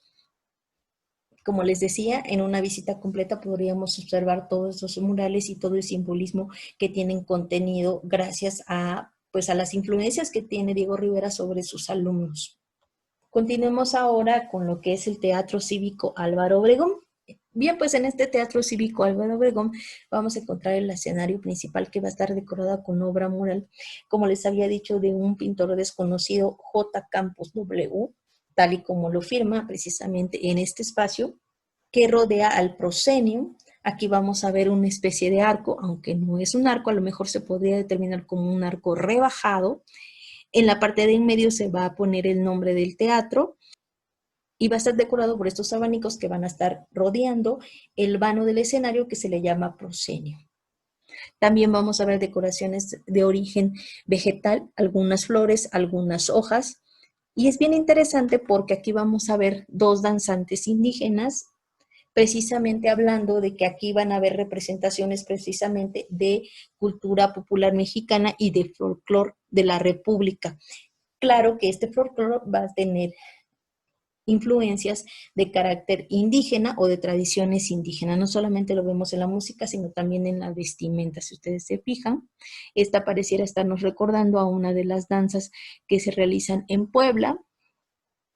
Y pues bueno, este espacio no está abierto al público. Para poder visitarlo se tiene que solicitar un permiso a la administración del Teatro del Pueblo para poder subir y tener acceso a este espacio, o bien asistir a uno de los eventos públicos que se realizan acá, como son conciertos, como son obras de teatro y como son diferentes actividades culturales en donde este espacio es utilizado y que podemos aprovechar la ocasión para visitarlo y poder deleitarnos de la belleza de la decoración que realiza este pintor J. Campos en este espacio. Aunque la calle de Venezuela todavía continúa, vamos a dejar este paseo cultural y virtual a este espacio hasta este punto. Y además, yo creo que no hay mejor broche de oro para concluir este paseo que el Mercado Abelardo L. Rodríguez y el Teatro del Pueblo, porque son espacios que están escondidos en todo este grupo de comercios que están alrededor, pero gracias a la entrada del Metrobús y también de esta recuperación de los espacios que hace el Fideicomiso Centro Histórico y Autoridad del Centro Histórico, el Mercado Abelardo L. Rodríguez, además de sus murales, tiene otras atracciones. Por ejemplo, es de mis lugares favoritos para comer, porque dentro del Mercado Abelardo L. Rodríguez puedes degustar una comida completa por 30 o 40 pesos. Y son platillos deliciosos con mucho estilo casero, además de encontrar todo tipo de mercancías. En la parte de atrás, ya en una de las calles aledañas, también se complementa con otra parte del mercado. Y ahí puedes encontrar, por ejemplo, juguetes, pelotas, artículos para niños. Entonces es un espacio bastante interesante que uno debe de recorrer y aprovechar que a lo mejor vengas, por ejemplo, al mercado de Miscalco y pases al mercado Abelardo L. Rodríguez a degustar tus alimentos mientras continúas comprando. Aparte va a ser un espacio que va a estar rodeado de otras construcciones importantes, como lo que es la iglesia de Loreto, de la que vemos aquí su cúpula, pero también vemos cómo está interrumpida también su construcción y cómo estos puestos están prácticamente adosados a lo que es el templo de Loreto. Por allí también estaría Santa Teresa la Nueva, San Ildefonso, precisamente el Colegio Máximo de San Pedro y San Pablo, que al día de hoy está ocupado por una institución del Instituto Nacional de Bellas Artes que se encarga de la restauración de inmuebles y de patrimonio cultural. Y como dirían por ahí, me despido con esta escena de esta bellísima construcción del mercado Abelardo L. Rodríguez. Bien, eso sería todo del recorrido por la calle Belisario Domínguez y República de Venezuela. Espero que les haya gustado. No se olviden de dejarme sus comentarios aquí en la cajita de Facebook y también en YouTube. Cuéntenos sus experiencias en el centro, porque al final de cuentas el centro histórico es eso, es un centro histórico vivo donde cada uno de nosotros teje sus propias historias y con eso le damos vida a este lugar. No se olviden también que estamos recibiendo donativos voluntarios para seguir haciendo estas charlas y acuérdense de compartir este video para que más personas puedan disfrutar del patrimonio cultural de la Ciudad de México. Nos vemos, que tengan una excelente noche.